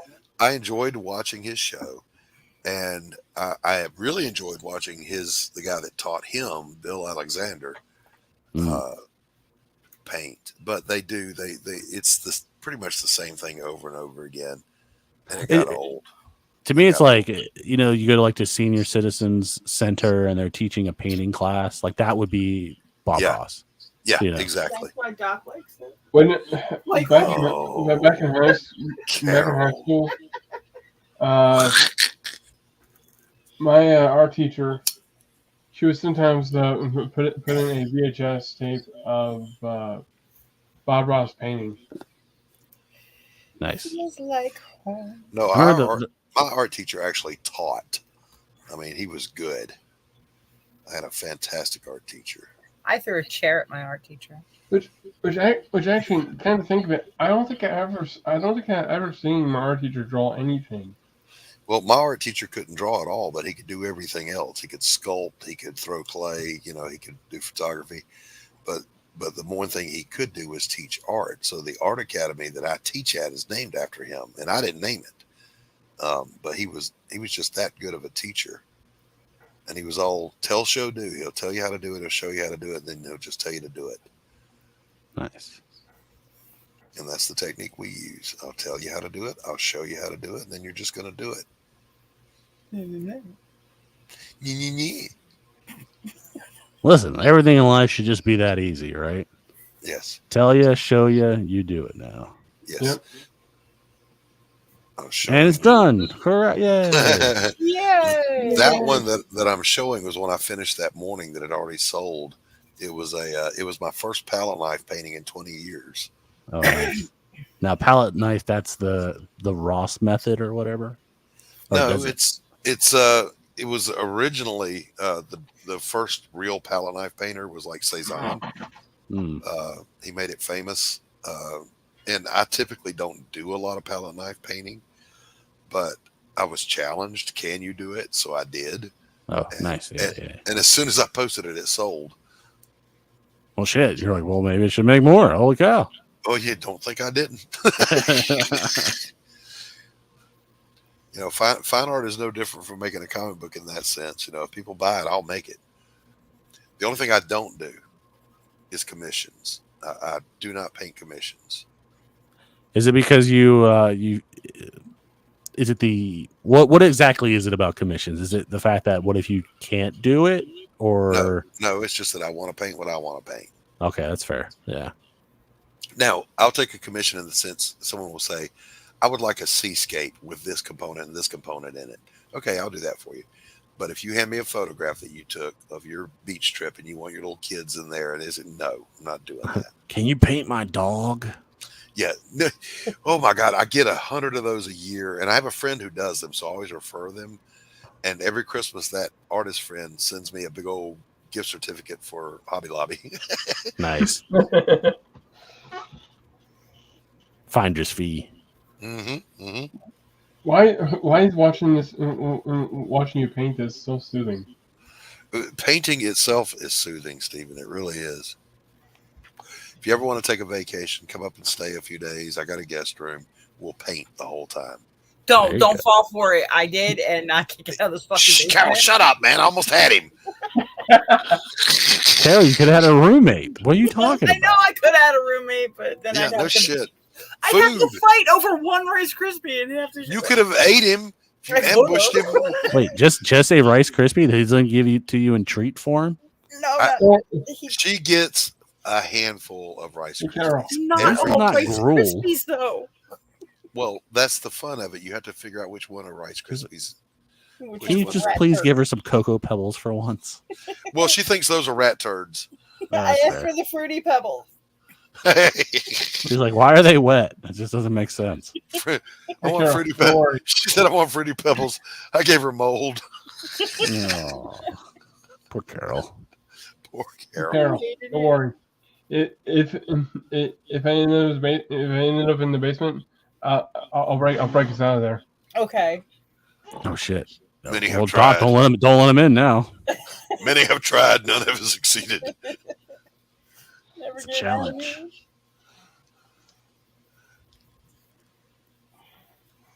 Every time I see like go to like a store that has like old paintings on them, I've noticed the last couple of years, I guess people buy old paintings and like paint kind of like dragons in the sky, Yes. starships. And I'm curious, like where did that come from? Like, why is that a thing? I don't know. There's a guy here locally that does it. He'll buy the cheap prints of like a Mhm. landscape. You know, the constable with the horses crossing the watermill. Yeah. And you know, he's got a fire breathing dragon coming over the hill. You know, I mean, it's cool. I'm like, why? you know, I'll tell you the same reason for any of it. People will buy it. Oh, I gotta go. I'm sorry. Bye, Carol. There's a page meeting with Dillard. I gotta go. I'm sorry. Fine, bye. Okay, bye. Thanks for letting me come on here, Stephen. Hey, you're always welcome. Thanks. Bye, guys. Bye, Carol. Bye. Bye. So, Thank God. Thank on God that- she's gone. I'm just kidding. Just kidding. So on that note, we have reached the 2-hour mark. I don't care. The painting's not done. Just go faster. Go 2.5 times. Is that a thing? I don't know. Let's see. Or just skip to the end. There you go. It's buffering. What do you have? Canada internet? What's going on here? Scroll up so we can see the whole thing. There you go. Now, the spoiler alert. I'm not happy with it, so at the end I paint over the whole thing with a big brush. Seriously? No, it's a lie. I was about to say. This one also sold before I even finished it. I would say, is that the equivalent to like an artist who spends like hours on a page and then just like, you know what, rips it in half? God, I have done that. Like, this is shit. You just you have those days when you go, I could draw yesterday. What the fuck happened today? It's all downhill from here. Rip. So yeah, this is really, and forgive my language, this is really fucking awesome. Well, thanks. Oh, man. you need to slow down with that language, Steven. It's pretty powerful words there, Pickle. I know. Next to me saying the other F words. Skip forward just a little bit more. Yeah, we don't want to keep you too long, Steven. So you feel free to go to the very end. Yeah, there you go. Not the very end. Well, last picture. You'll notice on the left, I had to just bring the trees all the way on up because got some reflections in the water. So showing the one that I was repeating. Yeah, they're not exactly identical. I can tell that from now. Yep, I had to stop because I was running out of time. Nice. Thank you for watching. Thank you for painting years ago. All right. Right, that's it. All right. Are we doing outros now? Huh? So are we doing outros now? Yeah. Altoids? So before I say my usual stuff, and if you all know it, you can say what it is. Gable, tell everyone who you are. Hi, I'm Gable Pennyshot. You can find me on Twitter at GPennyshot. I do a weekly stream on Full Custom Hot Dogs channel called the Ice Cream Sunday Social every Sunday at 9:30, where we, we just talk about the weirdest stuff and pop culture, memes. It's a fun time. We have call-ins. You guys, there's a voicemail you guys can call into and leave us messages, whether you like us or hate us. We play them all. It doesn't matter. When do I get to be on the show? Is the answer? Is the question? Oh, you know what? We'll have to pencil you in because there's just so much demand to get on our show. Just saying, dozens and dozens of people. Anyways, but yes, G Pennyshot on Twitter. Thanks, Steven, for having me. You're welcome. And Doc, you're up. Doc Blaylock. I'm the only Doc Blaylock on Twitter. I'm the only Doc Blaylock on YouTube. Find me. And you all know who I am. My name is Steven B. And this is Ballcast Studios. And if you're new to this channel, please don't forget to hit that subscribe button if you like what you see. If you want to voice your opinions about what was talked about, the comment section is down below. And if you like this video, don't forget to hit that like button. And I need to take subscribe. And don't forget to check out Crimson Legend, the Second Chance campaign on Fun My Comic. Daddy, I gotta pee. And I got to pee. What else? Oh, that's it. So everyone, remember, keep drawing, keep having fun, and Hell Confiscate. And I'll see you later. Peace. Bye.